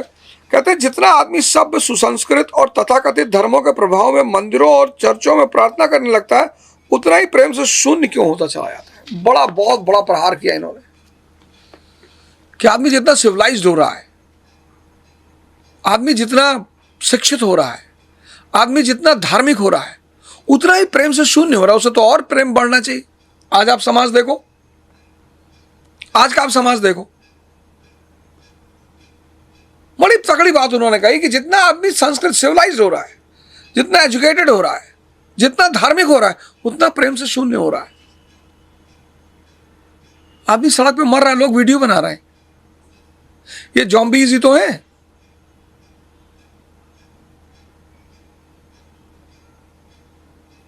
मतलब आदमी मर रहा है सामने, लोग वीडियो बना रहे हैं।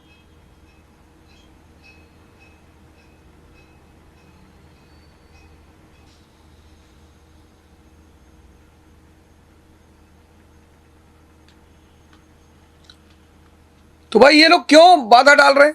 मतलब ऐसा क्यों है कि सिविलाइज्ड एजुकेटेड धार्मिक आदमी प्रेम से शून्य क्यों होता जा रहा है? तो उन्होंने कहा वासना का विरोध किया जा रहा है,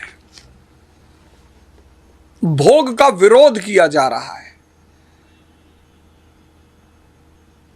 सेक्स का विरोध किया जा रहा है, और मन का एक नियम है, समझिएगा इस बात को, मन का एक नियम है, जिसका विरोध किया जाएगा उसके प्रति आकर्षण बढ़ेगा।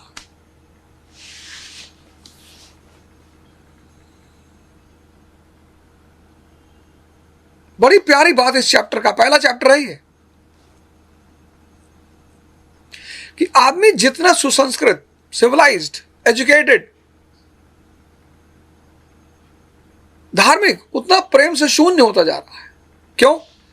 कह रहे वासना का विरोध किया जा रहा है।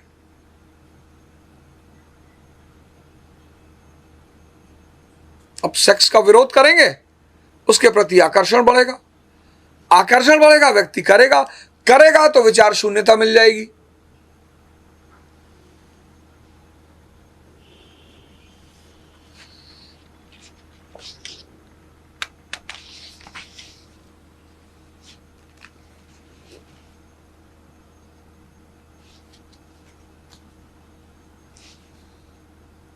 कहते काम जो है सेक्स कोयले की तरह है, उसी को कन्वर्ट करके राम बनाया जाता है, और कोई ऊर्जा ही नहीं।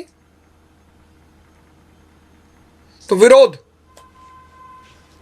जितना सिविलाइज्ड, आज आप देखो इसी देश में 1980 के दशक में मैंने देखा, 1970 के दशक में मैंने देखा कि स्त्रियां कपड़े से ढकी रहती थी, और उसी देश में मैं देख रहा हूं कि रीलों में जो फूहड़पन चल रहा है, वो पता है किसका परिणाम है? दमन का परिणाम है। लोग देखना चाहते तो वो बना रहे।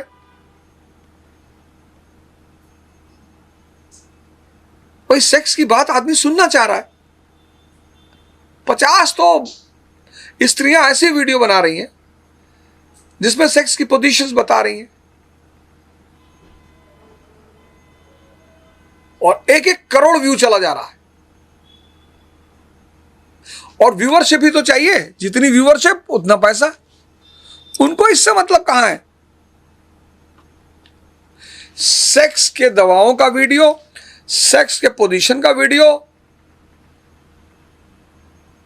उनकी व्यूअरशिप तो देखो भाई। Demand is equal to supply.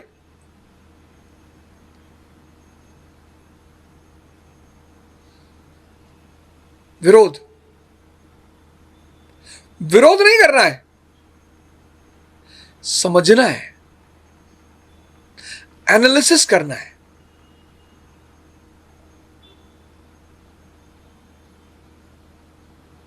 विरोध नहीं करना है, क्योंकि ऊर्जा वही है, अब तुम बुजुर्ग आदमी को, 80+ आदमी को देखो, उसके जीने की चाह खत्म हो गई। 80+ जो भी है वो यही दिन रात कह रहा भगवान उठा ले। ऐसी क्या बात हो गई कि उसके अंदर मरने की इच्छा पैदा हो गई है? उसका भोग खत्म हो गया। अब वो बाहर से विचार शून्यता नहीं ला सकता, अंदर से उसने सीखा नहीं, बाहर से अब ला नहीं सकता, तो जीवन नरक के समान हो गया है। विरोध से बचना है।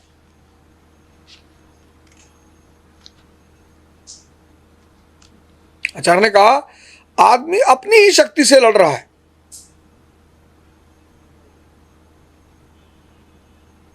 आदमी अपनी ही शक्ति से लड़ रहा है।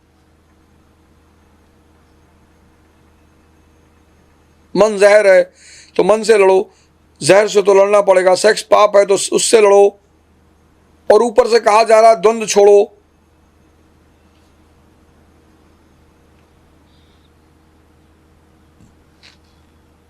इससे लड़ना नहीं है, इसको समझना है, इसको देखना है।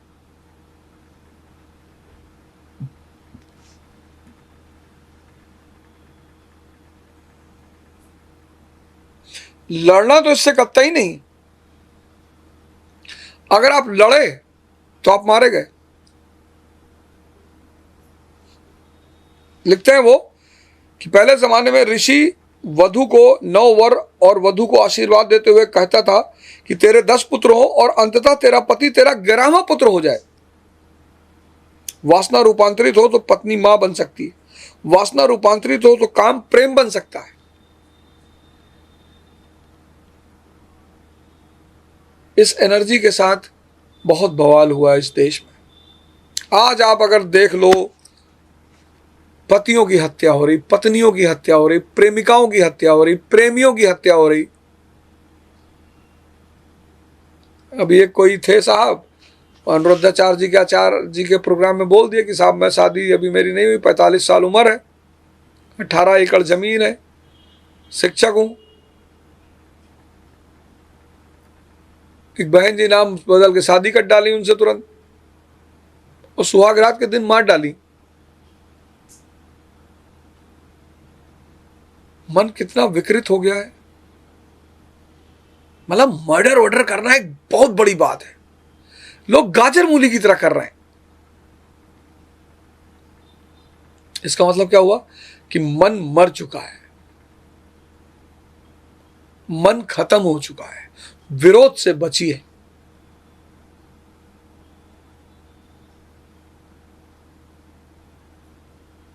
कंडेमनेशन से बचिए। जिसका भी आप विरोध करेंगे वो आपके मन में बैठ जाएगा। आप अपने मित्र को भूल जाएंगे, पर आप अपने शत्रु को नहीं भूल सकते। क्यों? क्योंकि वो आपके मन में बैठा हुआ है।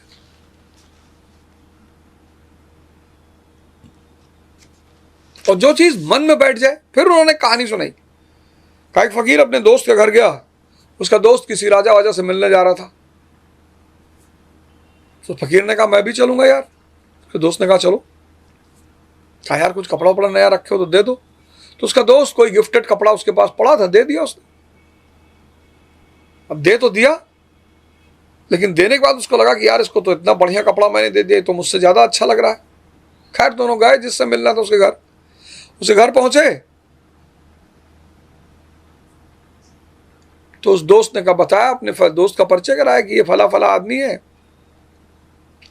और इस पे मत जाएगा कि कपड़ा इन्होंने मेरा पहन रखा है। अरे उसके दोस्त ने कहा यार पागल होगा, ये कहने की क्या जरूरत थी कि इसने मेरा कपड़ा पहन रखा। अब मन में चल रही है ना उसके बाद। विरोध मतलब दमन, दमन मतलब द्वंद्व।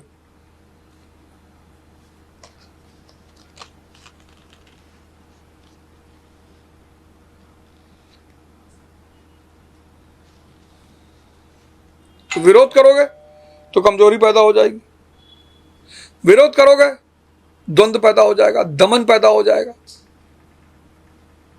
और जिससे लड़ोगे वो तुम्हारी कमजोरी बन जाएगी।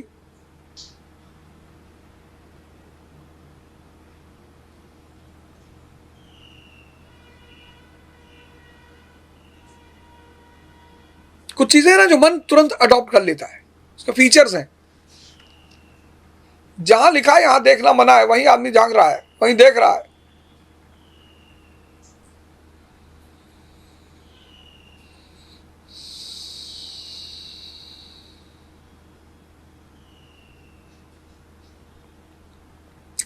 तो विरोध अगर करोगे, विरोध करना और समझना दो अलग अलग बातें, और इस लाइन को पकड़ना है। ये लाइन है पेज नंबर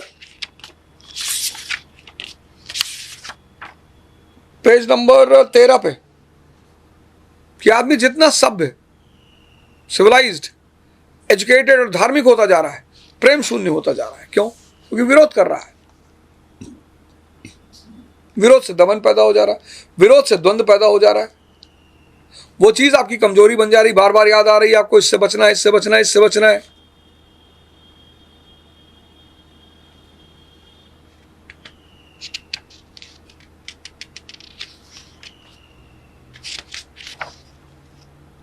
चौबीस घंटे आपके दिमाग में चल रही है, क्योंकि आपको उससे बचना है। और उसमें खासियत यह है कि वो तुरंत विचार शून्य कर देती है।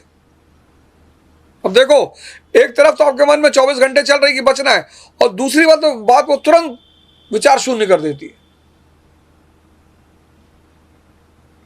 अच्छे अच्छे ऋषि मुनि, पराशर,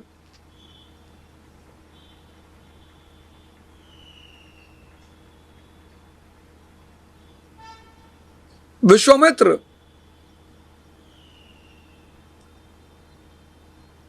काम के आवेग से बच नहीं पाए।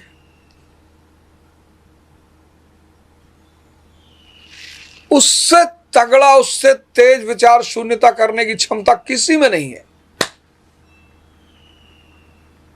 और इंसान विचार शून्यता की तलाश में है।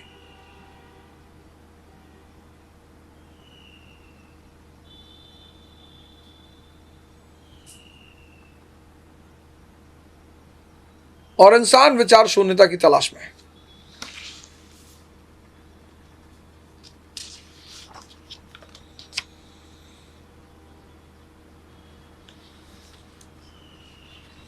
इसके एक एक चैप्टर के जो कोर पॉइंट्स हैं, वो मैं आपसे चर्चा करूंगा। और बहुत फायदा, ऐसे ही मेरे एक मित्र उन्होंने मुझसे कहा कि यार ऐसा करो, फोन आया उनका, बोले कलाम साहब की जीवनी अच्छी बात है, पढ़ाओगे, बहुत अच्छी बात है, लेकिन आज समाज इस द्वंद्व से बहुत जूझ रहा है। तो बोले यार इसको शुरू कर दो, शानदार किताब है, संभोग से समाधि, शानदार किताब, घबराने की कोई बात नहीं, चिंता करने की कोई बात नहीं।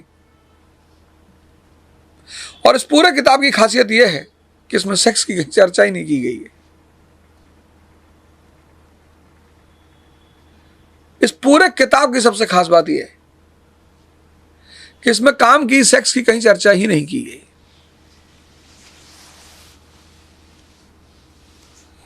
तो आज ध्यान और ज्ञान का तो संबंध चलता रहा, आधे घंटे बचे हैं।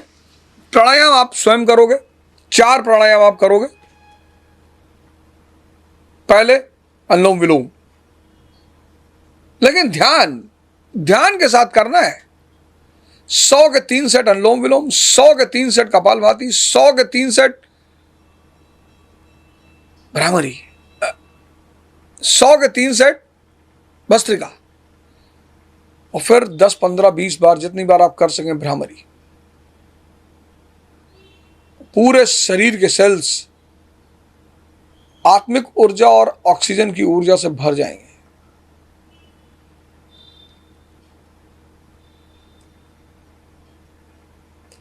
एक नए जीवन का संचार हो जाएगा। कल सुबह 6 बजे आपसे फिर मुलाकात होगी। जय हिंद, जय भारत।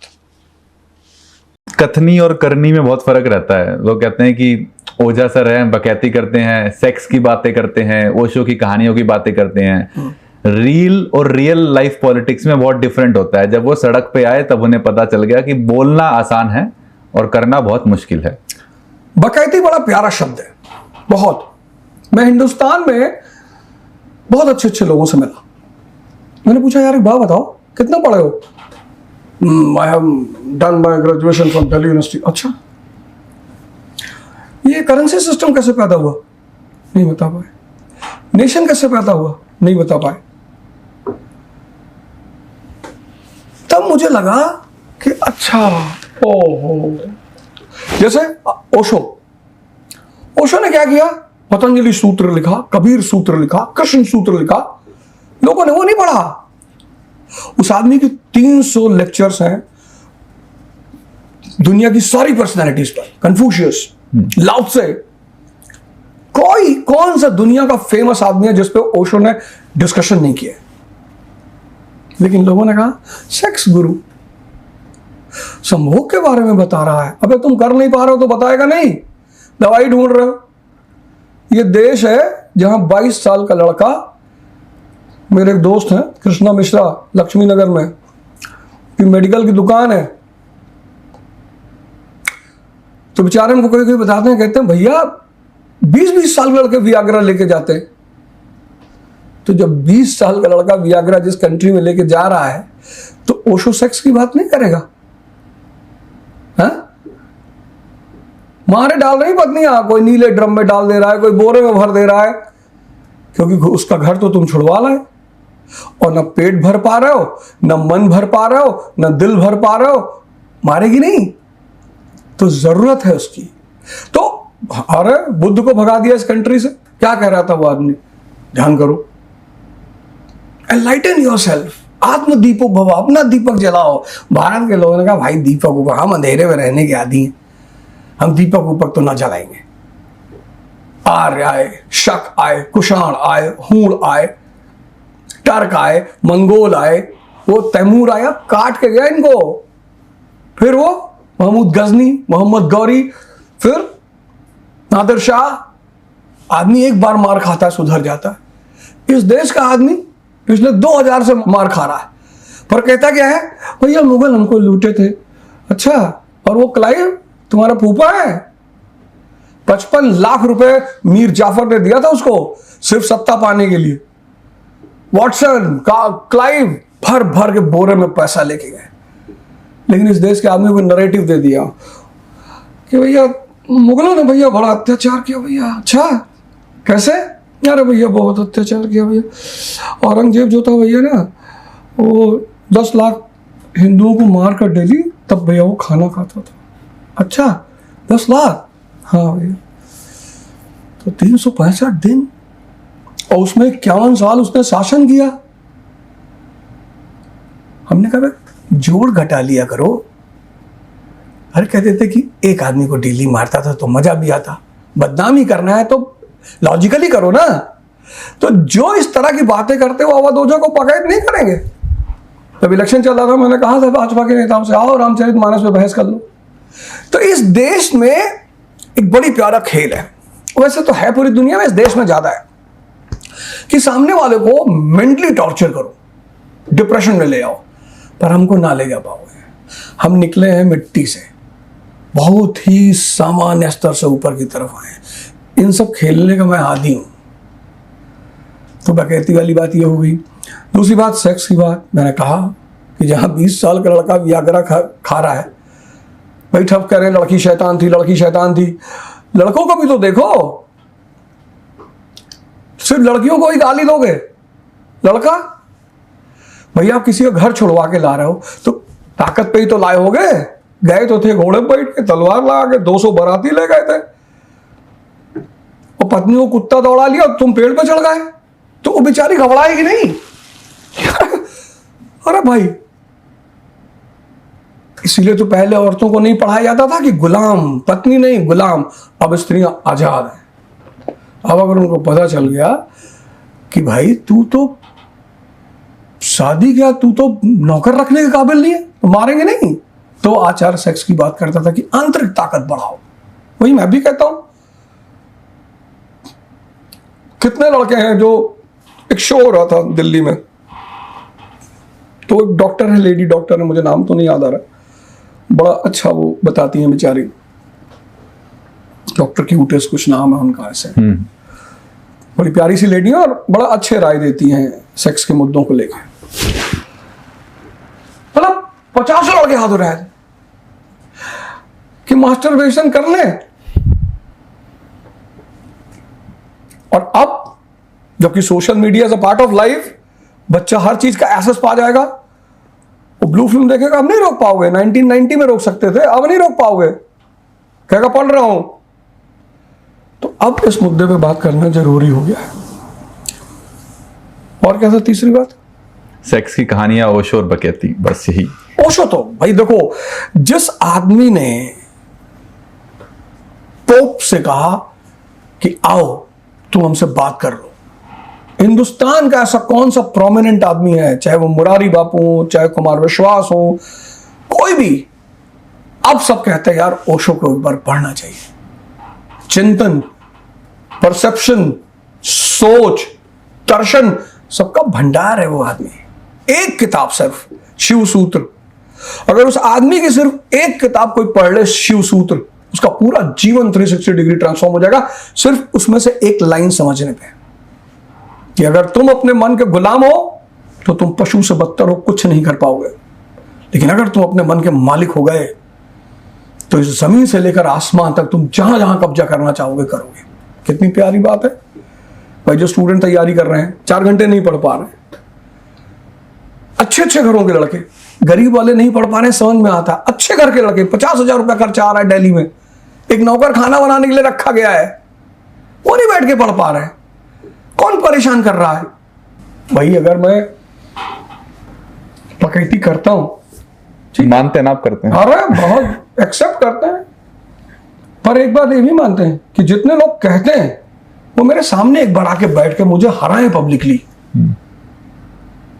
जिन्होंने भी कभी टीवी वूवी पे कहा है, वो कभी आए मेरे साथ बैठे और साबित करें इस बात को। बस एक विषय है जिसपे मैं कमजोर हूं थोड़ा सा, राजनीति, मैथमेटिक्स, कॉस टैन थीटा, इस पे थोड़ा सा कमजोर। राजनीति में कमजोर नहीं हूं मैं। 2 महीने में 20 दिन का टाइम मिला था मुझे इलेक्शन का, वो भी तब जब सरकार 10 साल शासन कर चुकी थी और एंटी कन्वेंसी बहुत हाई थी। हालांकि उस हार की जिम्मेदारी मैंने ली। आपने बोला आपको हराने के लिए प्रधानमंत्री को आपके ओपोनेंट का पैर छूना पड़ा। वो तो उसका ऑन रिकॉर्ड है, छू ही रहे थे, ऑन रिकॉर्ड है ना। मोदी जी को सबसे डर नहीं लगता, मोदी जी को डर लगता है कि ये आदमी अगर बैठ गया विधानसभा में तो इतना शोर मचाएगा। भाई जब गोपाल कृष्ण गोखले वगैरह विधानसभा में बैठने लगे तभी तो अंग्रेजों को डर लगा कि अरे भैया हमको विधानसभा में, हालांकि मैं पटपटगंज के लोगों को हाथ जोड़कर धन्यवाद दे रहा हूं, इन लोगों ने मेरी इज्जत रखी। मतलब मैं आने वाले समय में किसी ना किसी तरह पटपटगंज के लोगों का ऋण चुकाऊंगा। कुछ लोग हैं जिन्होंने मेरी बड़ी मदद की, मेरे साथ आके खड़े हुए और कंधे से कंधा मिला के रखे। मतलब 8-10 लोग, तो जैसे मैं बात कर रहा था, कृष्णा मिश्रा की ही बात कर रहा था, और अनुज गुप्ता एक लड़का है, और अनूप तिवारी हैं, मनीष राय हैं, एक हमारे असलम भाई हैं, ऐसे मतलब है 10, 12, 15 लोग। एक हमारे भोले तिवारी भैया हैं, वो हैं, तो और साबिर भाई हैं हमारे, वो तो बेचारे रुपया पैसा और न जाने क्या। तो मैं तो रेडी रहूंगा पटपटगंज का, क्योंकि अगर मेरी जमानत जब्त हो जाती तो फिर तो भाई साहब भागना पड़ा। सिर्फ मुझे पटपटगंज में बीजेपी ने हराया, वो भी बेईमानी से। 2000 पर वोट और रात ही में लगा दी इंक। हमको भी सब पता है, लेकिन खेल और राजनीति में हार होती ही नहीं। पहली बार हमारी देश की महिलाएं वर्ल्ड कप लेके आई हैं साउथ अफ्रीका को हरा के। क्यों? क्योंकि वो जितनी भी बार पहले पिछले हारी, वो सीखती गई, सीखती गई, सीखती गई, सीखती गई, मारा पटक दिया उठा के साउथ अफ्रीका। उन सब महिलाओं को सम्मान और बधाई। तो राजनीति और खेल में हार नहीं होती। तो आप तो संन्यास ले रहे हैं एक्टिव पॉलिटिक्स से। Active politics, active politics. उसकी वजह यह है ना, अब लोग हमसे आशा करते हैं कि भैया, हाँ भैया वो ऐसा है कि कुत्ता ने बच्चा दिया है, आप आ जाते तो बड़ा अच्छा था। नहीं हो पाएगा यार, वो मैं अहंकार की पूर्ति का नहीं कर सकता लोगों की। मैंने पकड़ा, मैंने बहुत करीब से पकड़ा लोगों को, नाराज हो जा रहे हैं। कहाँ है भैया? यहाँ बताओ। अरे 7-8 लोग आए थे फोटो खिंचवाना था। तो अब जो जो यही काम कर सकते हैं वो कर रहे हैं, खुल के कर रहे हैं, रील बना रहे हैं, कुत्ता बिल्ली गाय बकरी सबका घर में जाकर पैर छू ले रहे, वो जीत रहे हैं, वो जीत रहे हैं, फिर लूट रहे हैं। तो जनता कह रही कि भैया नेता बहुत बदतमीज है। कोई नेता बदतमीज नहीं। जैसे तुम अच्छा डॉक्टर ढूंढते हो बिना जाति देखे बिना धर्म देखे, हैं भाई, कोई ब्राह्मण कहेगा कि हम ब्राह्मण डॉक्टर से ही हार्ट सर्जरी कराएंगे, चाहे 50 लोग उसकी सर्जरी से मरे ही क्यों ना हो। कोई दलित बोलेगा कि हम तो भैया कोई दलित डॉक्टर से ही सर्जरी कराएंगे, चाहे उससे 100 लोग मरे ही क्यों ना हो। वो तो कहेगा भैया अच्छा डॉक्टर चाहिए। पंडित है, अरे यार क्यों पंडित पंडित कह रहे हो। तो जैसे अच्छा डॉक्टर ढूंढते हो, अच्छा वकील ढूंढते हो, ऐसे अच्छा नेता भी ढूंढ लो, तो तब इस देश का जाके कुछ होगा। नहीं तो चीजें चलेंगी। हालांकि परिवर्तन, change is the law of nature, वो तो बदलेगा। अब जो नई जनरेशन आ रही है, जो लड़के एआई जनरेशन वाले हैं, ये क्रांति करेंगे।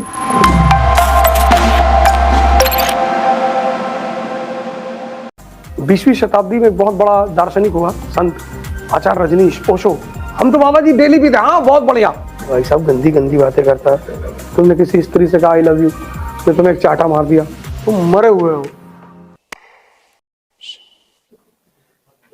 हमारे साथ एक भाई साहब रहते हैं, तो वो योगी जी की गवर्नमेंट बनवा रहे हैं, तो मैं उनको छेड़ देता हूँ कभी कभी। तो कहता हूँ बीजेपी को 40 सीट मिल गया। अरे आपको क्या पता है, अभी आपको अंदर की बात नहीं पता। मैंने कहा अंदर मतलब कहाँ अंदर?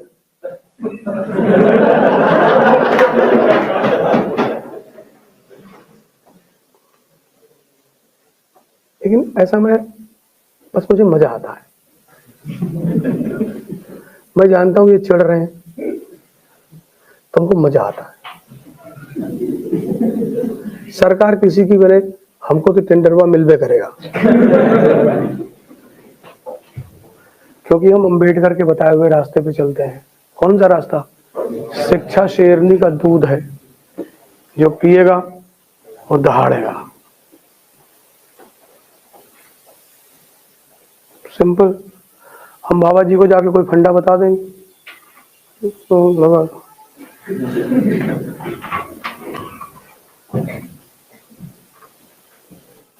हमारे लिए फर्क नहीं पड़ता किसी की भी सरकार को, काम तो लेंगे ही, और नहीं लोगे तो तुम्हारे खिलाफ प्रोपेगेंडा करेंगे। साबित ही तो करना है कि तुम गलत हो। और शब्द बड़े प्यारी चीज होते हैं। तुमने किसी स्त्री से कहा आई लव यू, मैं तुम्हें एक चाटा मार दिया, तुमने कहा बहन की तरह कहा था।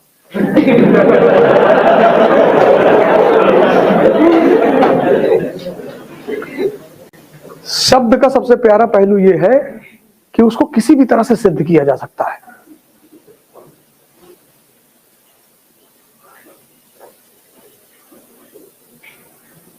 इसलिए जो बहुत बड़े बड़े लॉजिशियन होते हैं ना, वो किसी भी चीज को प्रूव कर देते हैं। 20वीं शताब्दी में एक बहुत बड़ा दार्शनिक हुआ संत आचार्य रजनीश ओशो। वो किसी भी चीज को सिद्ध कर देता था। एक दिन प्रवचन देता था कि शराब पीना बहुत अच्छी बात है, लोग बड़े खुश होते थे। यार हम तो बाबा जी डेली पीते। हाँ बहुत बढ़िया। दूसरे दिन प्रवचन देता था कि शराब पीने वाले सिर्फ नरक, और वो भी सिद्ध कर देता था। पिछले दिन वाले बड़े दुखी हो जाते थे कि यार कल तो तुमने कहा था, जो बोले कल दूसरा दिन था, दूसरा दिन। ये देखो ये वर्ड है सेक्स, हिंदुस्तान में कह दो सन्नाटा छा जाए। कहा? कहीं नहीं वे, ऐसा ही कह रहे हैं। और तुम पब्लिक प्लेस पे अगर सेक्स की बातें कर लो, लोग तुम्हारे ऊपर नाराज हो जाएं कि भाई साहब उल्टी बदतमीजी मत करिए। और करने के लिए मरे जा रहे हैं। तुम कभी यूरोप जाओ, दुबई जाओ, वहां तुम्हें कहीं दीवार पे नहीं लिखा हुआ मिलेगा निराश पुरुष मिले, यही। तुम यूरोप जाओ, वहां लोग नहीं रहते, वहां इंसान नहीं रहता, वहां आदमी नहीं रहते, वहां पुरुष नहीं रहते, सब यही रहते हैं। तुम्हारे घरों में कोई यूरोप में हो, दुबई में, उससे पूछो कहीं लिखा हुआ है? क्योंकि ये इतना ऑब्सेस्ड है, इतना वो एक आचार्य रजनीश था, उसने एक प्रवचन लिया संभोग से समाधि पर, वो बहुत गाली दिया लोगों ने, भाई साहब गंदी गंदी बातें करता है। अच्छा तुम क्या करते हो? सबसे ज्यादा परेशान नीदरलैंड वाले हैं, दुनिया का सबसे बड़ा ब्लू फिल्म का निर्यात करने वाला मुल्क है, एक्सपोर्ट, और सबसे ज्यादा इंपोर्ट भारत पाकिस्तान करते हैं। तो वो लोग सोचते हैं कि भाई तुम लोग इतने मॉरल इथिकल लोग हो,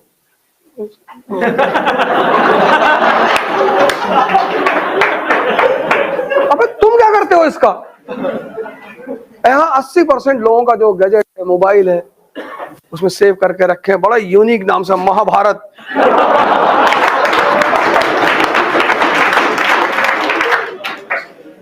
तो मैं करोल बाग से नोएडा आ रहा था, एक भाई साहब बैठे थे मेट्रो में, देख रहे थे, तो मैं भी वो पिलर था, पिलर के कोने में से खड़ा हुआ तो देख रहे थे ब्लू फिल्म। तो मैंने उनसे कहा कि भैया हमें भी दिखाओ। वो बेचारे शर्म के मारे, अरे भाई साहब बेटे इतने मरे हुए हो, इतने डरे हुए हो, जब देख रहे हो तो कम से कम खुल के देखो तो, और इतने मुर्दा होके तुम पूरी दुनिया पे शासन करोगे? तुम मरे हुए हो। कम से कम तुम जो करो उसको एक्सेप्ट करने की क्षमता तो होनी चाहिए कि हम कर रहे हैं। तुम मरे हुए हो। अरे भैया क्या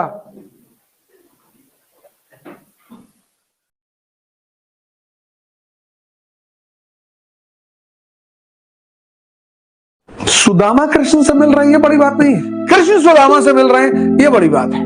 कमजोर आदमी की सरलता, कमजोर आदमी का प्यार, कमजोर आदमी का सम्मान की कोई कीमत नहीं। लोग सिर्फ शक्ति को देखते हैं, व्यक्ति की कोई कीमत नहीं होती। इसीलिए सबको पैसा चाहिए। तुम्हारी औकात क्या है? जिसके हाथ में पैसा उसकी समाज में इज्जत।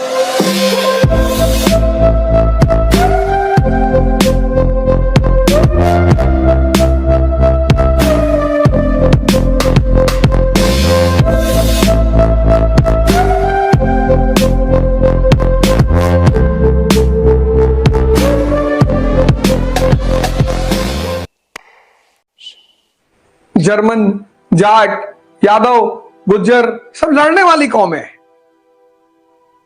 और सब एग्रीकल्चर से जुड़ी हुई है।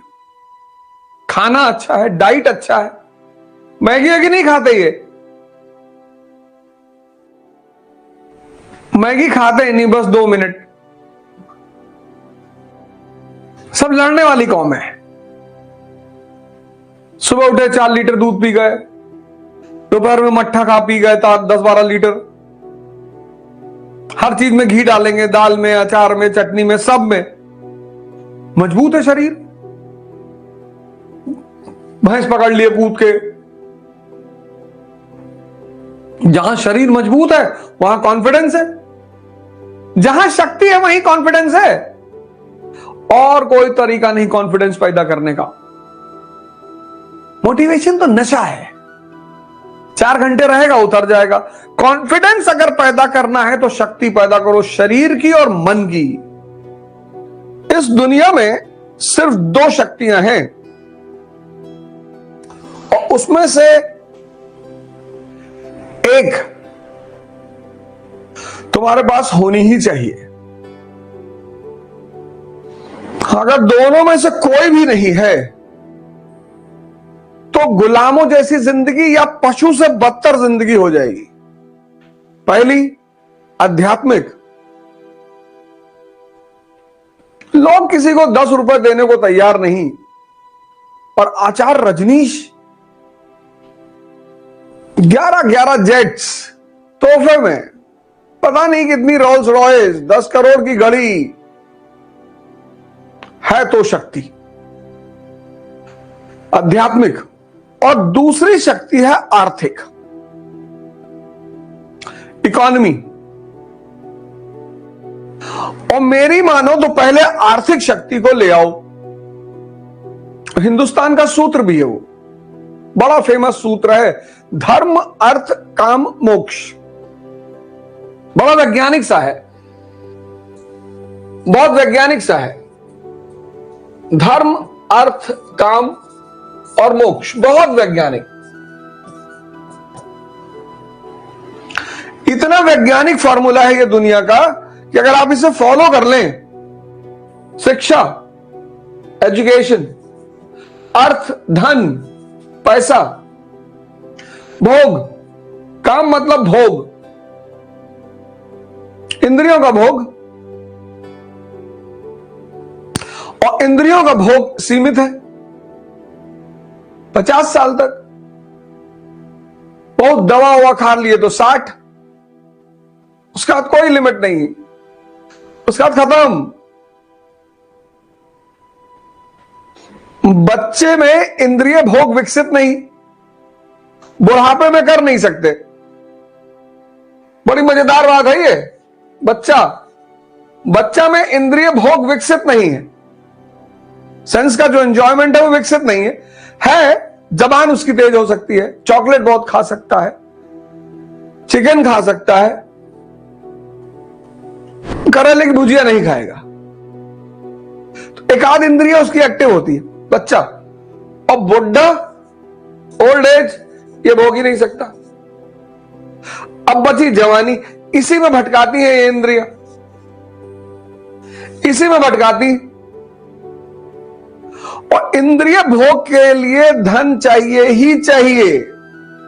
जो धन की दौड़ है दुनिया में ना, ये सेंसेस के भोग के लिए है और उसका कोई उपयोग नहीं है। इसीलिए सबको पैसा चाहिए। तो जब तुम ये फील कर लेते हो पैसा कमाकर कि यार इंद्रिय तो कभी संतुष्ट ही नहीं होंगी, तब तुम मोक्ष की तरफ खुद ही बढ़ते हो, तुम्हें कोई ले नहीं जाता। और जिस तरफ तुम खुद ही बढ़ते हो वहां सफल होने की संभावना बहुत ज्यादा होती है। बहुत प्यारी चीज है ये काम। एक भोग का मतलब मजा लेना और एक भोग का मतलब दुखी। लोग कहते नहीं कि अरे भैया IAS हो गया, भैया भोग रहे हैं, मजा ले रहे हैं। और फिर लोग कहते हैं अरे शुगर है, BP है, भोगत है। अर्थव्यवस्था, अर्थव्यवस्था एक ऐसी ताकत है आर्थिक, इसलिए शिक्षा के बाद सभी व्यक्तियों को आर्थिक शक्ति के विकास पर ध्यान देना चाहिए, क्योंकि वहीं से आपके सारे रास्ते खुलेंगे। एक मूवी है अमिताभ बच्चन की, बहुत पुरानी मूवी है, पता नहीं तुम उसको देखे होगे नहीं। वो देखे होगे तो उसका आंसर तुम दे दोगे। उस मूवी का नाम है सौदागर। नूतन है उसमें, ये जो नारियल के पेड़ होते हैं उनसे वो गुड़ बनाती है, जैगरी। और अमिताभ बच्चन उस जैगरी को बेचने जाता है। जैसे तुम्हारा महाराष्ट्र है, यहां भी वुमन को बड़ी इंपॉर्टेंस है। महाराष्ट्र के समाज में भी औरतों को बड़े सम्मान है, बहुत इज्जत है। यहां बहुत ज्यादा पर्दा कभी नहीं रहा, यहां विधवा विवाह को प्रमोशन मिला, यहां सती सिस्टम नहीं रहा महाराष्ट्र में। क्यों क्यों यहां ऐसा रहा? तुम्हारा समाज है, बताओ। जिसके हाथ में पैसा उसकी समाज में इज्जत। कभी मुंबई जाओ, वहां एक जगह है फोर्ट, है ना मुंबई में।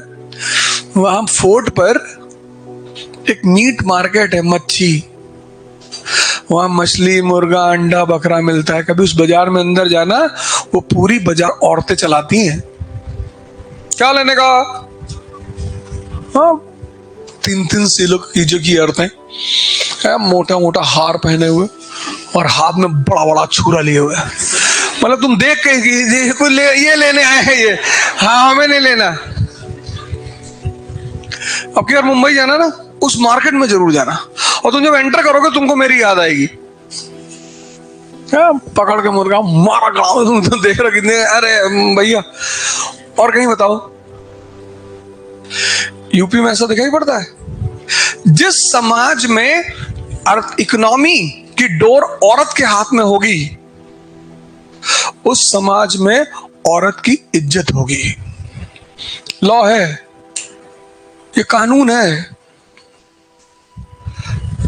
तुम किसी घर में गए, 1 BHK का घर, एक चारपाई पड़ी हुई है, सामने एक टीवी रखी है, 2 गिलास रखे हैं, तो तुम्हारे मन में पहली बात क्या आएगा? गरीब है बेचारा, नहीं आएगा? तो जब बाहर निकल कर आएगा और बोलेगा मैं DGP महाराष्ट्र, तब तो तुम पैर ही पकड़ लोगे उसके कि अरे साहब इतना बड़ा हो गया, इतना सिंपल। क्योंकि हमारी कॉन्सेप्ट क्या है कि बड़ा है तो घड़ी पहना होगा 4 करोड़ की, हमारा अपना कॉन्सेप्ट है।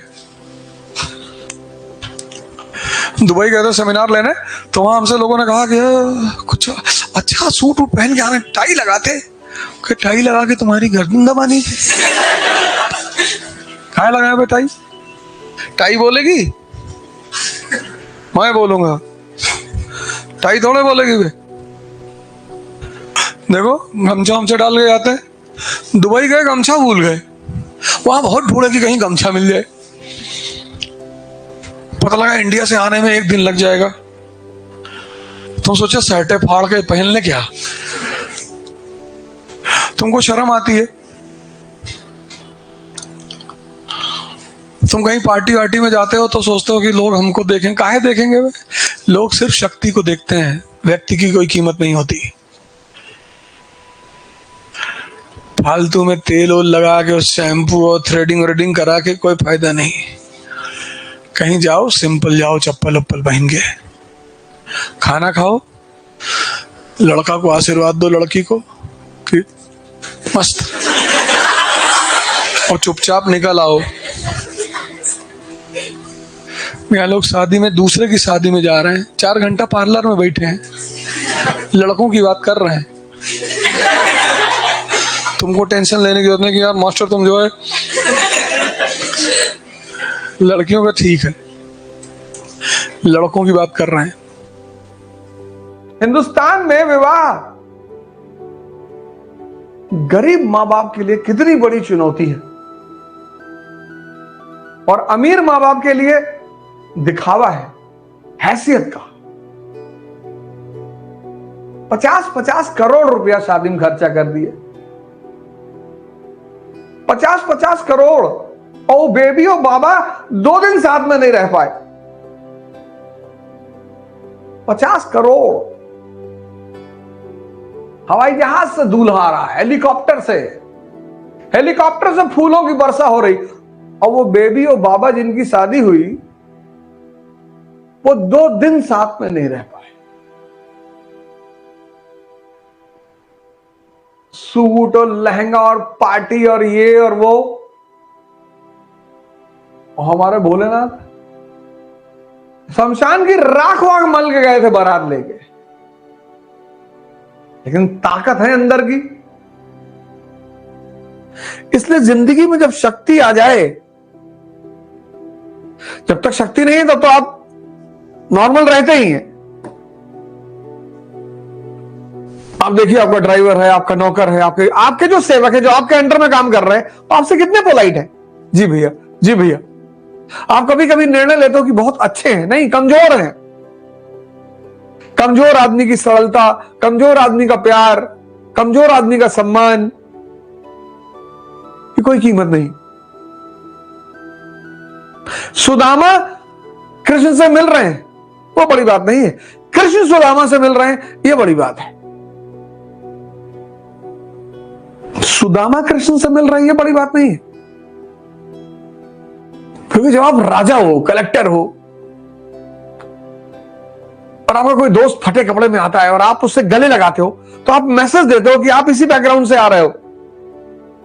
और हर आदमी को अपनी बैकग्राउंड छिपानी होती है, हर आदमी को दुनिया में दिखाने होता है कि हम तो अरे सूर्यवंशी। हर आदमी को अपना पास्ट दिखाने में बहुत शर्म आती है, बहुत। गांधी को नहीं आती, लिंकन को नहीं आती ही नहीं। एक अलग नशे में है बाहर आदमी। भी होली के दिन मैं आ रहा था इलाहाबाद से, कानपुर से जैसे ही पुल क्रॉस किया, 2 लोग बिखरे पड़े थे सड़क पे, इतनी दारू पी ली थी, लड़ गए ट्रॉला में जाके, सड़क पे बिखरी थी, बिखरे पड़े हुए थे। होली प्रेम का त्योहार है, नशे का त्योहार नहीं है।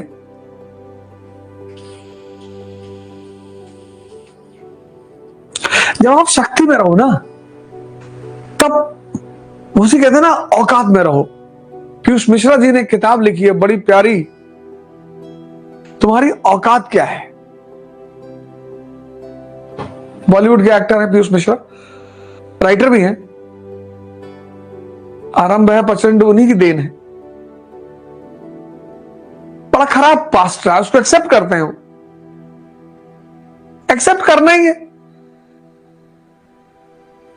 मैं तो तुमसे गारंटी से कहता हूं, दिशा बदल लो, दुआ लेने लगो, ध्यान करने लगो, मां बाप का सम्मान करो, दुआ वहां से मिलेगी। और तुम दुआ की कीमत जानते ही नहीं हो। कुछ चीजें हैं जो हम जब तक नहीं जानते, दुआ एक बहुत बड़ी फोर्स है, बहुत बड़ी। अगर आपने अपने मां बाप को पैर छूना शुरू किया होगा ना, तो आपको कुछ ना कुछ परिवर्तन अपने दिनचर्या में दिखाई पड़ता होगा, पॉजिटिविटी दिखाई पड़ती होगी। जब ताकत में रहो तो एकदम सामान्य रहो, सिंपल।